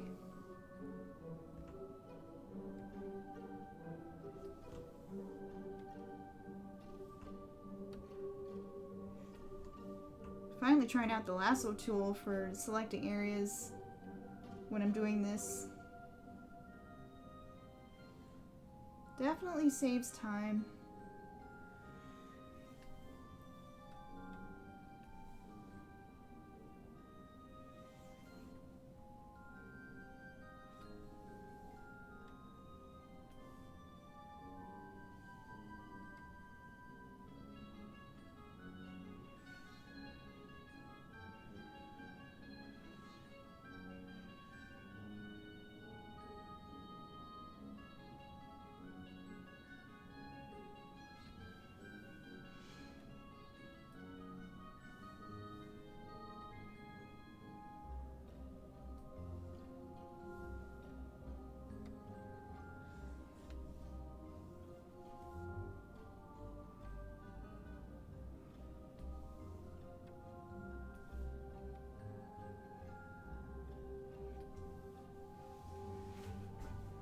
Trying to think what else.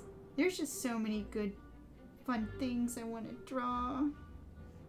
I'm hoping that May Sketch a Day will teach me that I can just have fun, and not just in May. Like, I'm hoping it'll encourage me to start a good, healthy habit of just having fun with art outside of what I do for work. Because I do consider what I'm working on right now is work art.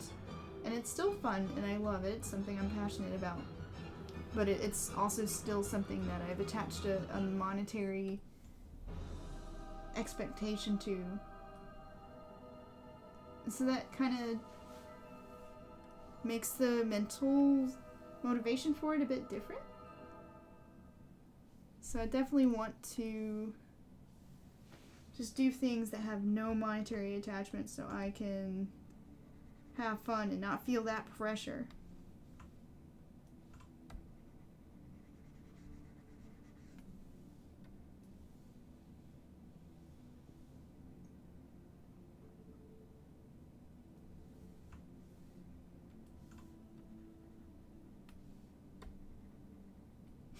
Yeah, her little bullshit feet.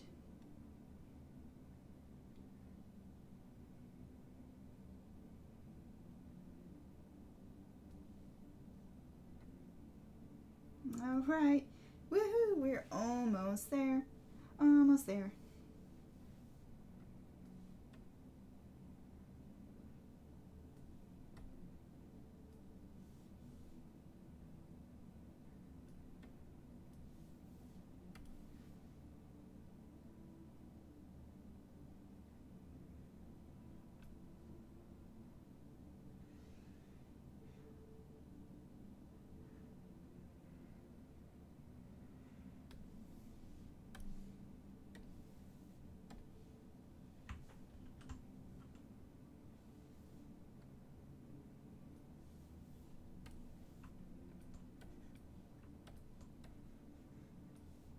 So easy to miss these little intersections.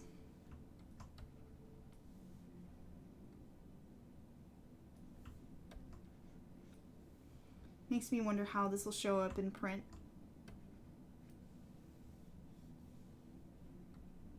Especially on stickers.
few of these veil lines, and I think I'm done with the figure, and then I've got to do the lines in the border and the flowers. But it's coming together, y'all.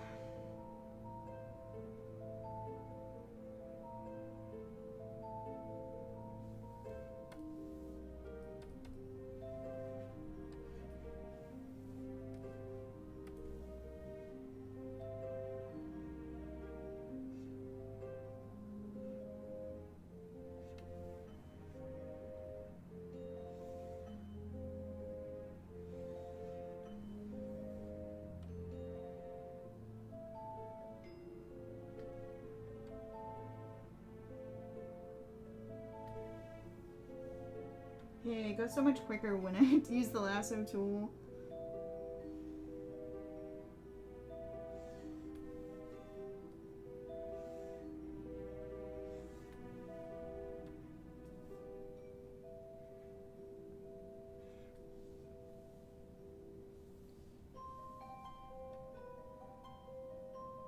Without any more lines, you will not escape me.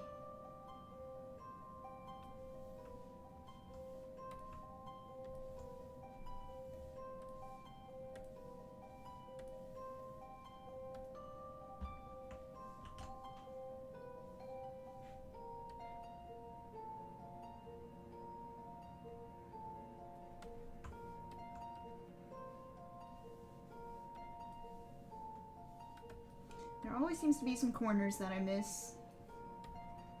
That's the only downside of using the Smart Select wand to choose the areas here. Sometimes it doesn't get all the way into those corners.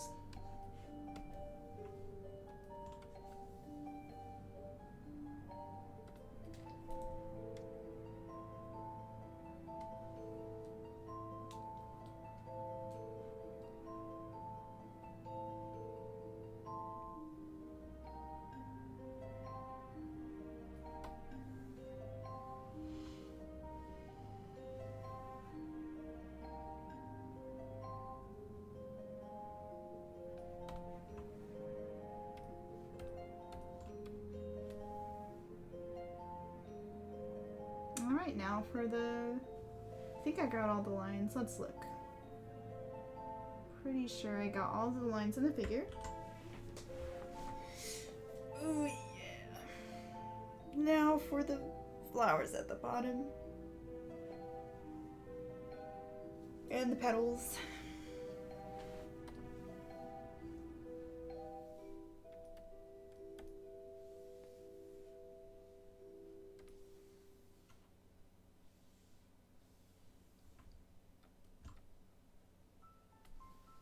Oh, whoops, wrong layer.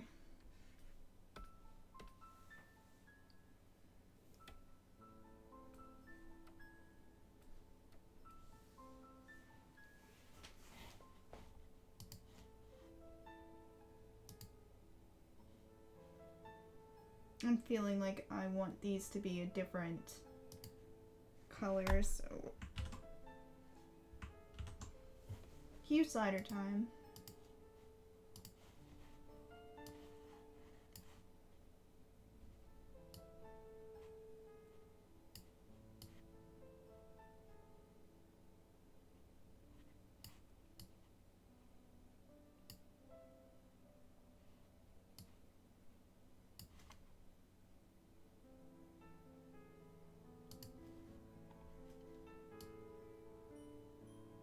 Okay, I like that better. Ooh, I missed all of the areas here.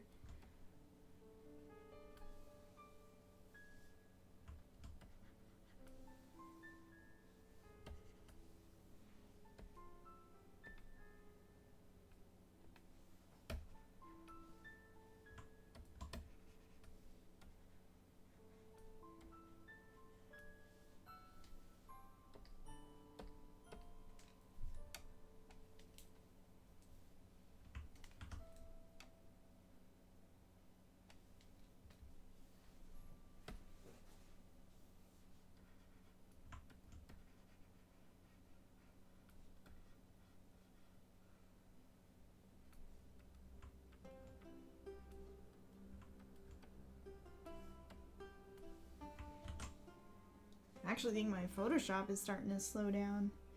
Weird. Wake up, Photoshop. If I can't sleep, neither can you.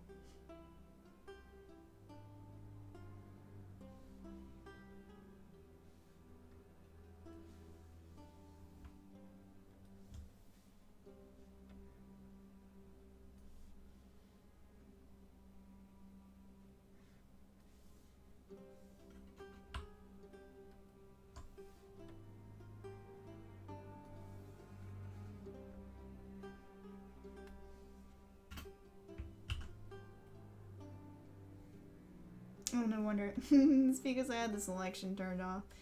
I'm a derp.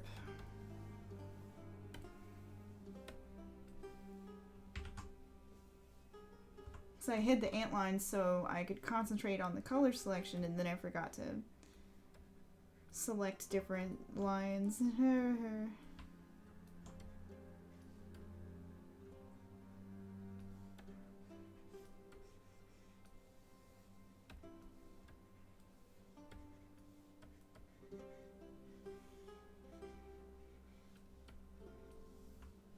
Now I can finally fix these corners.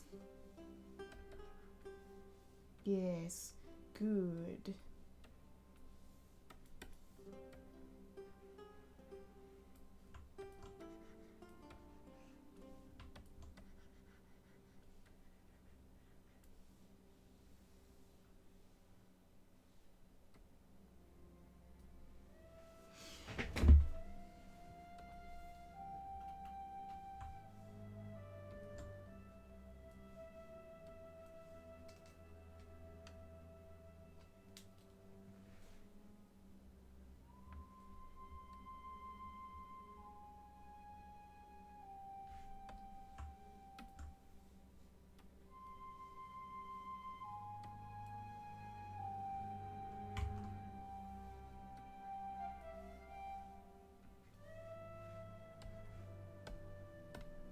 You're still in the chat. Feel free to say hi, leave some questions. Let me know what you're working on while you're watching streams. Let me know what your favorite little lady is. It's always good to see which ones you guys are drawn to.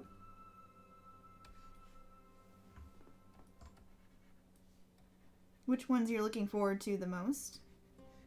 I'm obviously looking forward to the fall ladies the most.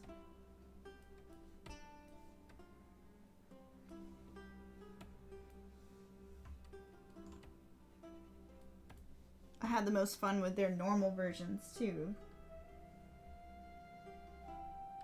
Because the fall is my favorite season, so it's no surprise to me that I connect with that a little more than these others.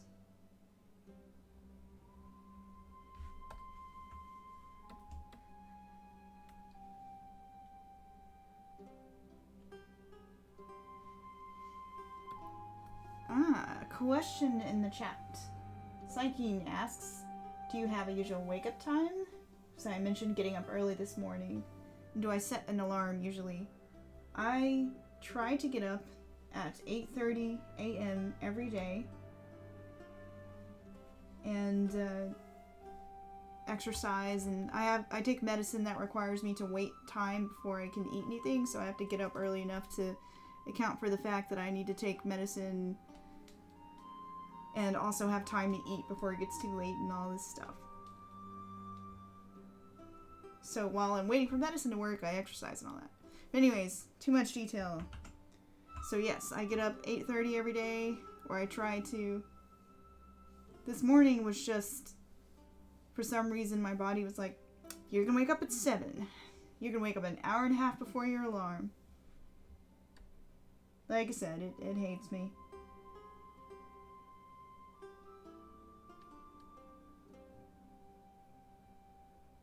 And I'm trying to sneak in the May Sketch a Day stuff right at the beginning of my days at like 10. So that's about, well, 9 is when I sit down and start checking emails and whatnot. And by the time I'm responding to everyone, only get to drawing at about 10 a.m. This morning stuff is hard because I am a night person. I don't usually stay up working till 2 a.m.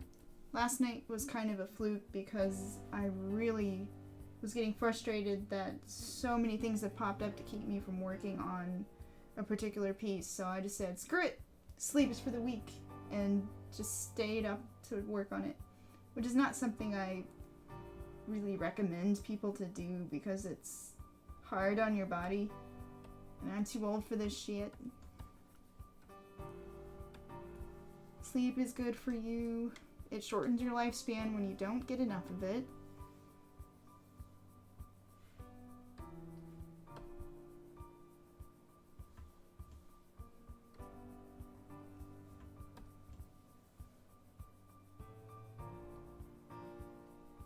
And I know artists who get up even earlier than that, and I'm just like, ugh. But a lot of them have to because they have children and family and to attend to and whatnot, and it's just me and my husband, so that's what we chose.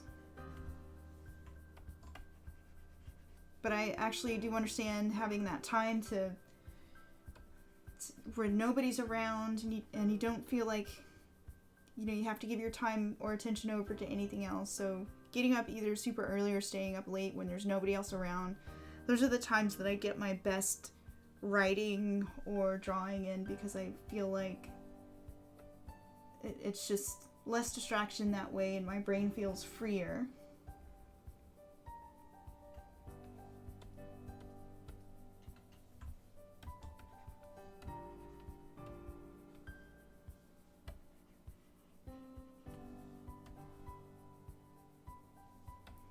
But I'm trying to stick to a routine, even though I failed at it last night, because when I was working on the proper lady paintings, these gals right here, I was getting up early, staying up till like 2-3 a.m. and good grief, it was hard on my body. I got high blood pressure because I was stressed all the time. Because I had these unrealistic deadlines for myself, and it really was bad for my health to try and work myself hard. Like, I'm not as young as I used to be, so trying to work myself so hard by not sleeping and not taking time to do fun things, that can really mess up your health and your mind. I think that's another reason I'm all like, yay, May Sketch-A-Day, because it's really sad and depressing to me that I'm losing, like, I'm not getting that creative time. So it makes me so happy to just have some guilt-free art time that's not connected to business ventures. So I highly recommend that. Oh, and thankfully my blood pressure is a lot better since I switched from coffee to matcha, which is just like powdered green tea for those who don't know. And it actually has a chemical in it that lowers your blood pressure. And it actually works. Like, I've been on it consistently about 2 cups a day for a long time now. But I saw results in about 2 weeks of just taking 2 cups a day.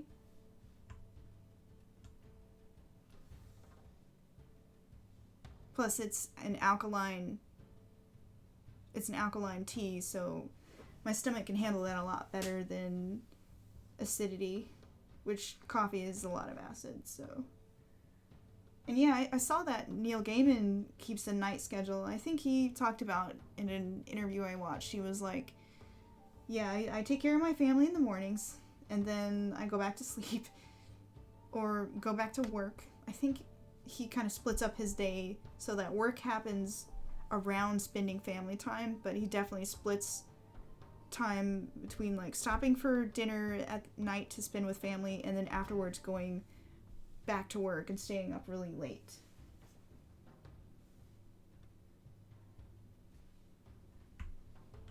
And I actually think that schedule would probably work for me, but I haven't really dedicated to it. Like, I have this guilt because I was raised to think that if you're If you're not waking up early, you're not being a responsible adult.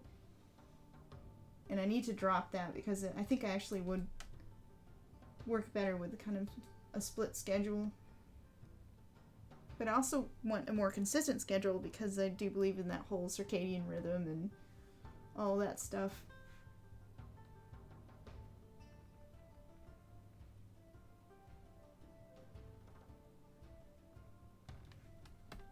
But we'll see. One day I'll try it out and see if it'll actually help me be more productive.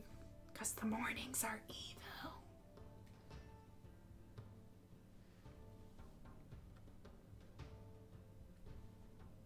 Like, it was interesting just watching Dan DeSanto's panel at JordanCon this past weekend. He was talking about how when he was working on one of his big projects, he actually rented a room, just a little office space, tiny office space away from his family with no distractions, and just tacked his references and thumbnail sketches to the wall and just sat there and stared at the pages. It sounded very insane, but also I got it because when you're working from home, you see all the things that need to be done, like laundry and dishes and errands and all sorts of things that you can't ignore because it's just simply there.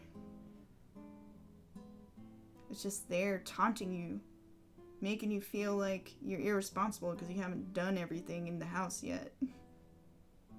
Going slowly insane with the yellow wallpaper.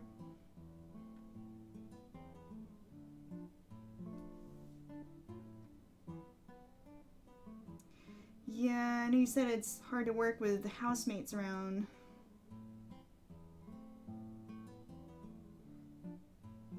Hopefully you can get your own space set up soon, or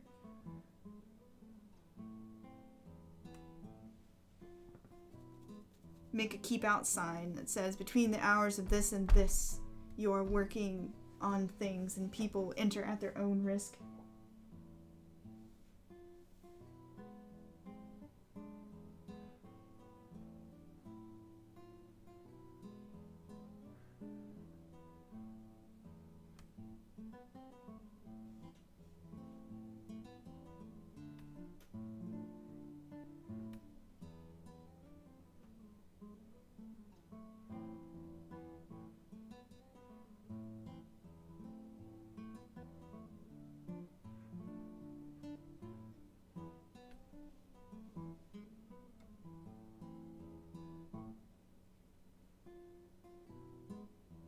Trying to think of strange artist schedules I've heard of.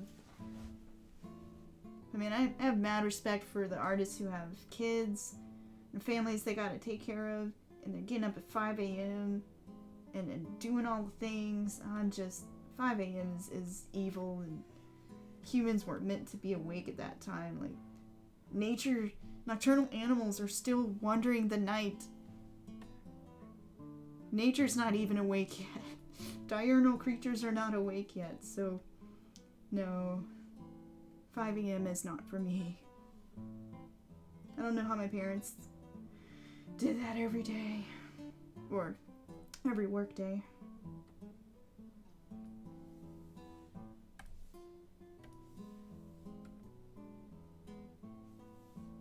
Coffee, I reckon. That was how I functioned when I was doing an earlier schedule.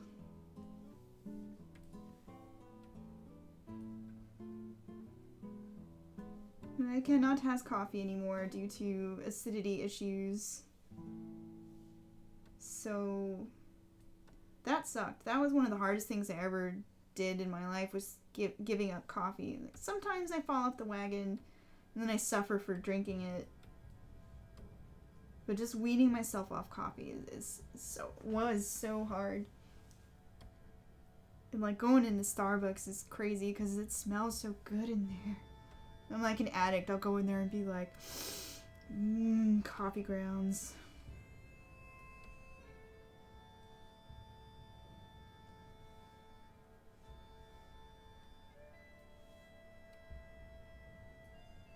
And it's funny because when I was a kid, I was like, ew, why do adults like coffee?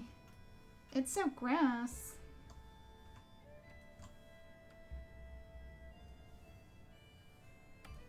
It is in fact how adults function with all of the tasks that they have to do.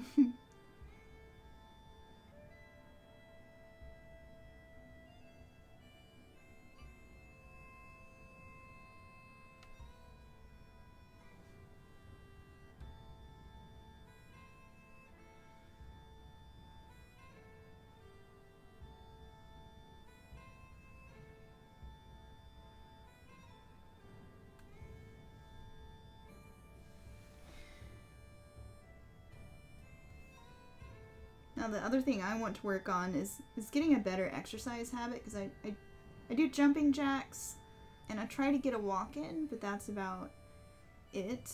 I'm trying to actually lift weights, because the weights, like lifting weights with my arms, that is, well, I mean, I guess that's how you lift.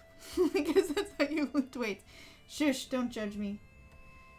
But just trying to get more arm exercises in, I guess is what I'm trying to say, because that helps my shoulder pain, because I get a lot of shoulder pain from doing leather crafting where I'm hammering with a mallet. It's where I did a lot of damage to my shoulder. And also owning a giant 150-pound dog that used to yank me around everywhere. And also just staying hunched in a position that's not healthy for me when I'm drawing on the computer and on just traditionally as well. I do not have good drawing posture. So lifting weights actually helps relieve that pain for me, because it stretches the muscles and strengthens them so that that pain will be less. I've actually gone to physical therapy for that. It is my repetitive stress injury.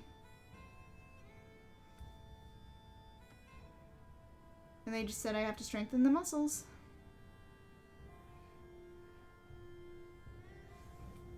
So that is what I need to do, is be better about exercising. Because apparently my body's just going to fall apart when I hit 40.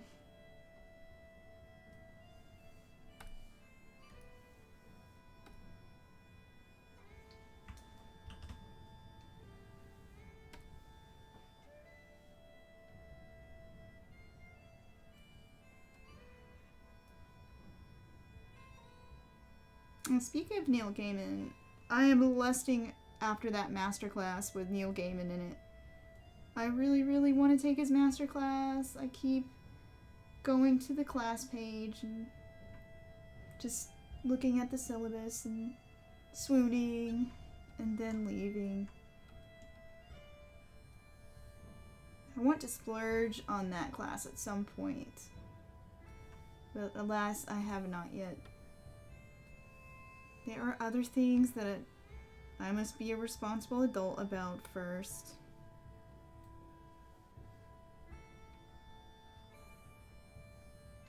But I think that would be a lot of fun and help me get back into my writing groove. Although I think I'll stick with the writing bootcamp, the free one online with Tom Clare, I think his name is. He has a pretty good free one online that just encourages you to write in 20-minute spurts. It's really handy. And free. Tim Clare, not Tom Clare. So I'm going through that one when I can. And it's actually pretty useful. It teaches you how to make inspiration lists, which is something I wasn't doing. I do it for my art, go figure, but I don't do it for my writing.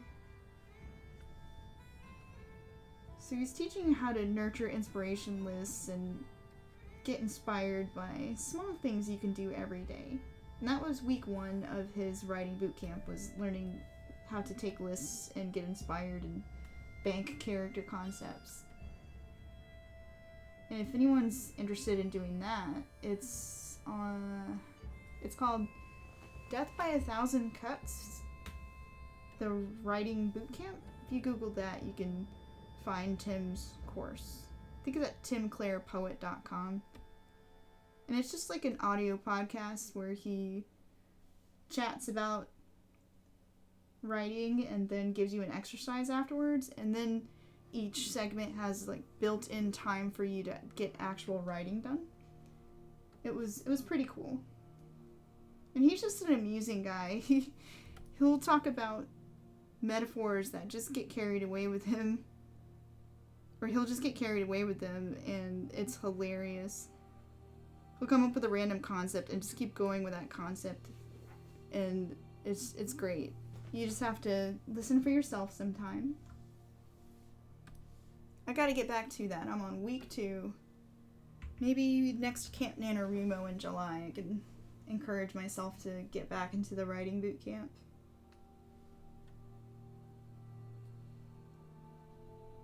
Alright, the flowers are done. That means the last thing is the border. Let's see, the way I handle the border on this one is to leave the black around the trim and just set off the inside, and I'm going to do that the same with this one too.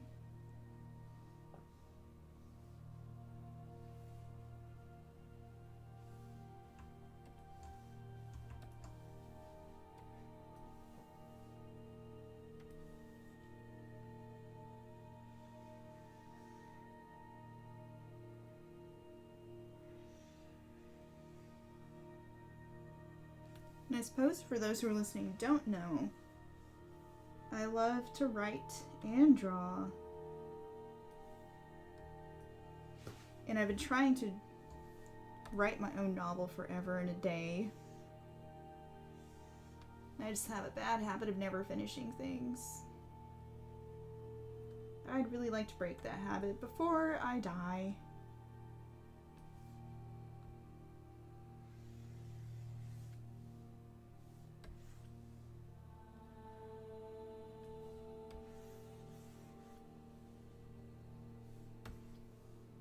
It's gonna happen.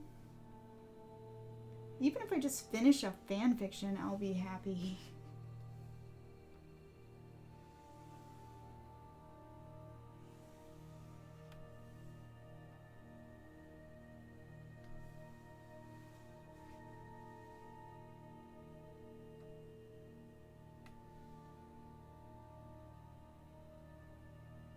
Oh, other perk of taking Neil Gaiman's class would be just having a class with his speaking voice, because I find he has a very pleasant speaking voice and a clear way of phrasing things. I listen to his speech about make good art all the time. It's so inspirational, and his voice is so pleasant to listen to. And I hope he doesn't find that creepy if he somehow ever came upon this recording of this broadcast.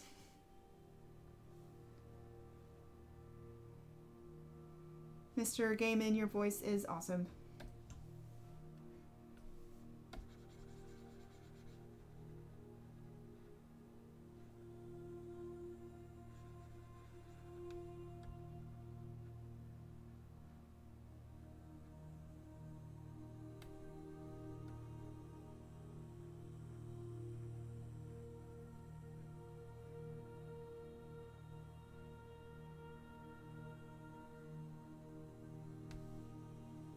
Tim Clare has a cool voice too. He actually reminds me of Sean Hastings from Assassin's Creed. Which is funny because that guy was always like chatting to you about stuff in the Animus, and he was kind of a sarcastic jerk. But Tim is very, very nice and encouraging. So he's a nice Sean Hastings.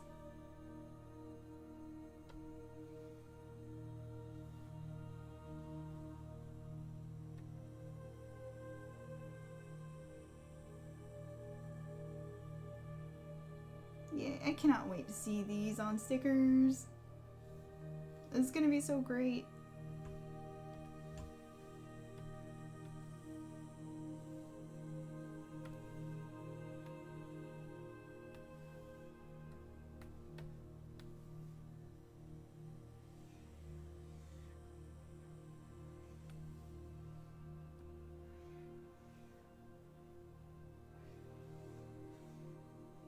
It'll be awesome to have a whole cute little set.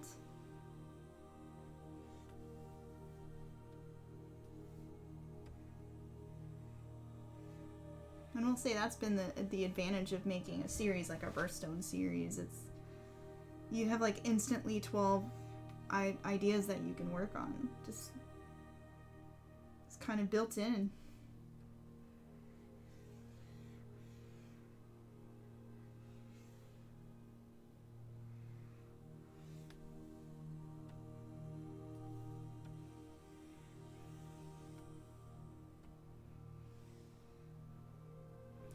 Ooh, using the lasso tool is so much easier with the stylus.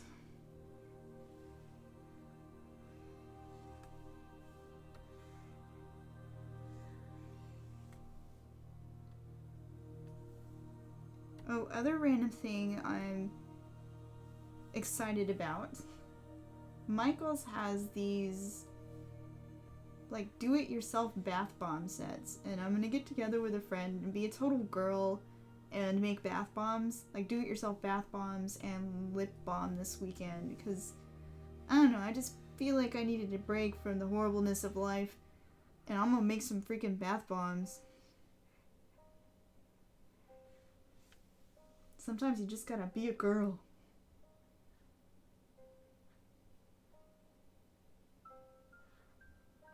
They have so many cute like do-it-yourself kits at Michael's now. I saw one for crystal candles. That looked fun too. I actually want to take polymer clay molds and play around with putting the wax and whatnot in polymer clay molds. So then you can make some really interesting shapes out of your candles and soaps and whatnot.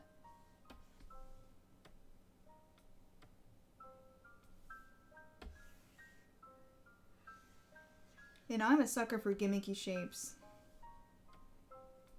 Like the flower-shaped soaps and whatnot. Star-shaped soaps. Those are so cool. The dumb shit I would spend my money on if I had more money.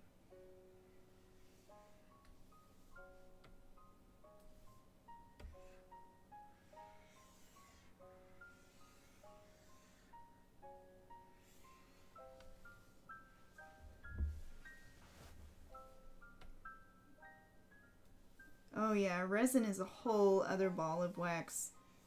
I keep seeing people painting with resins, like those, they'll take the layers and make realistic looking fish by painting with a brush. They paint the acrylic on the resin and then pour a little bit of clear resin on top and then paint a little more. So when you look at it, the painting seems to be 3D. Your eyes get tricked by the layers of resin. There's so much cool stuff that people have been doing with that technique, and I'd love to try it.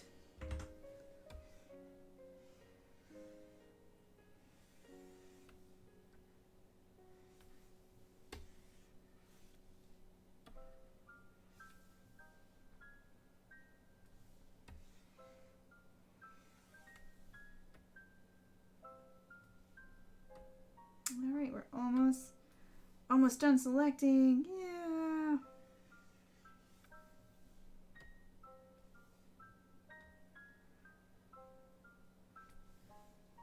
Then we'll see what I got wrong in just a minute.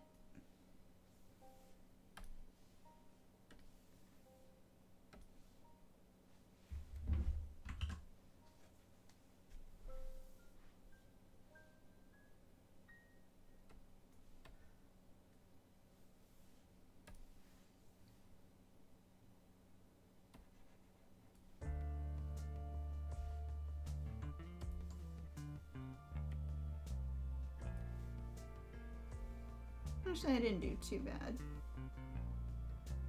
Let's go around the edge here.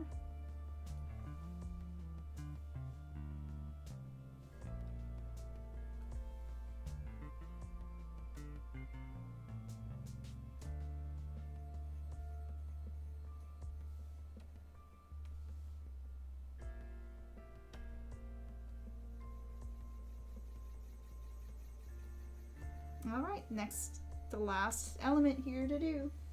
And then I'll be calling it a night. Got the gems.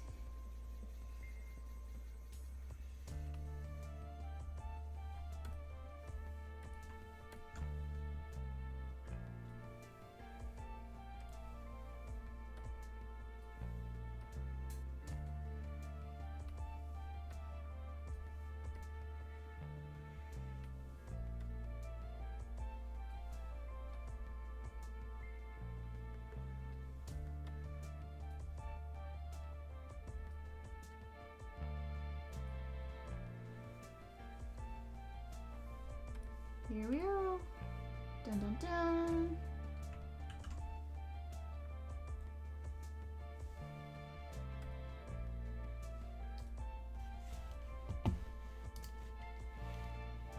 And she is done. Well, the color flats are done. Next up, I'll need to actually shade it and paint it and all that good stuff. Oh, I see some lines I forgot. Fix.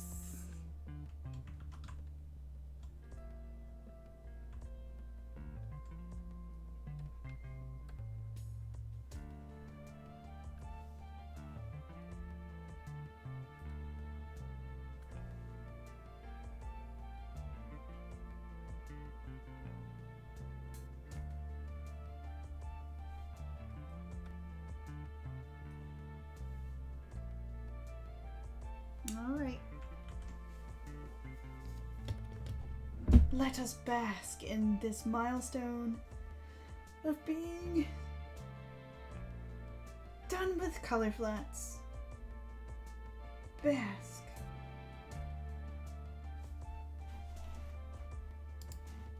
So I hope you enjoyed that.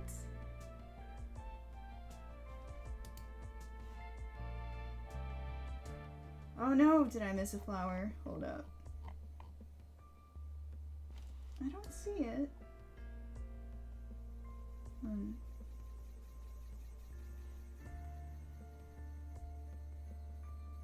Although I see an edge of a petal.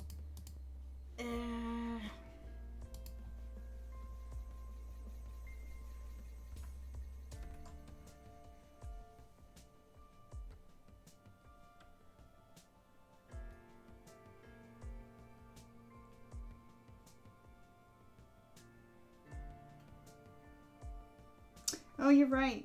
Oh my gosh, you have a really good eye. What would I do without you? Thanks for showing up to my stream so much. It's nice to have the company and not feel like I'm going insane talking to myself.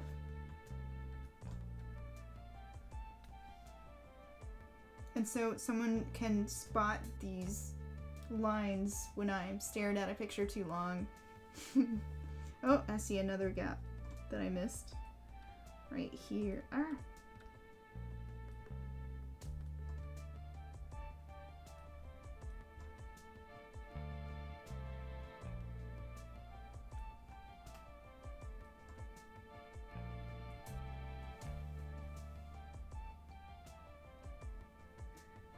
Oh, funky. So you finally got the Twitch notifications. Well, I'm just glad it works now. So maybe I'll see you around more often now that you're actually getting the notifications.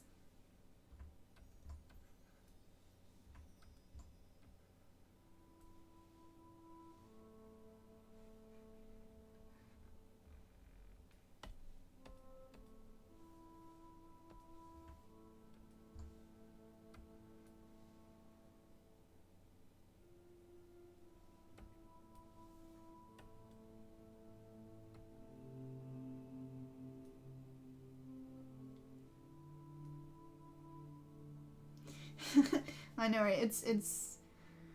I know I'm kind of like, meh, schedule, what if I don't feel like doing it? But I'm really going to try and be better about actually scheduling times and showing up consistently, because I know it helps people be able to remember it, and it keeps me accountable. I don't want to take another 3 years to finish these ladies.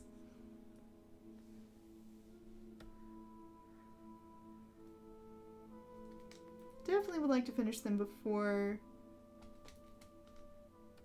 the end of this year. That'd be nice. Oh, I see a line of mist. You can never escape this picture. Never. Ever. Ever.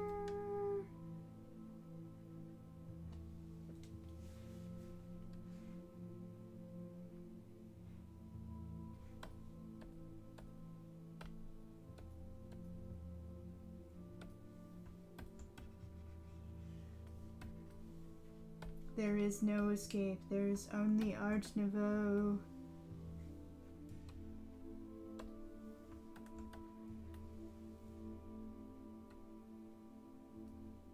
Okay. Are there any more?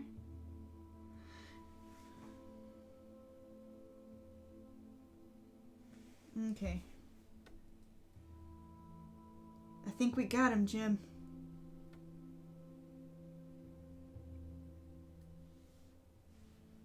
Now let us save, because I don't think I've saved in a while. Alright, so time for my final spiel.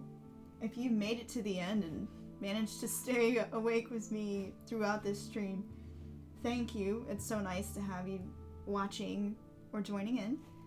And if you'd like to support me in making more art, you can do so at patreon.com/Angela Sasser. Every dollar there goes into helping support the habit and helping a creator make their dreams come true. And as ever, you can see more art at angelasasser.com. And if you have Amazon Prime, you can even click subscribe on my channel, and that'll give me a little kickback as well. And it won't cost you anything because you're an Amazon Prime user and you get a free subscribe per month. But yes, I'm calling it a night. Thanks again for joining me, and I'll see you guys next time, Monday at 2 p.m. Eastern. Hope you enjoy the art, and I'm out. Good night, everybody.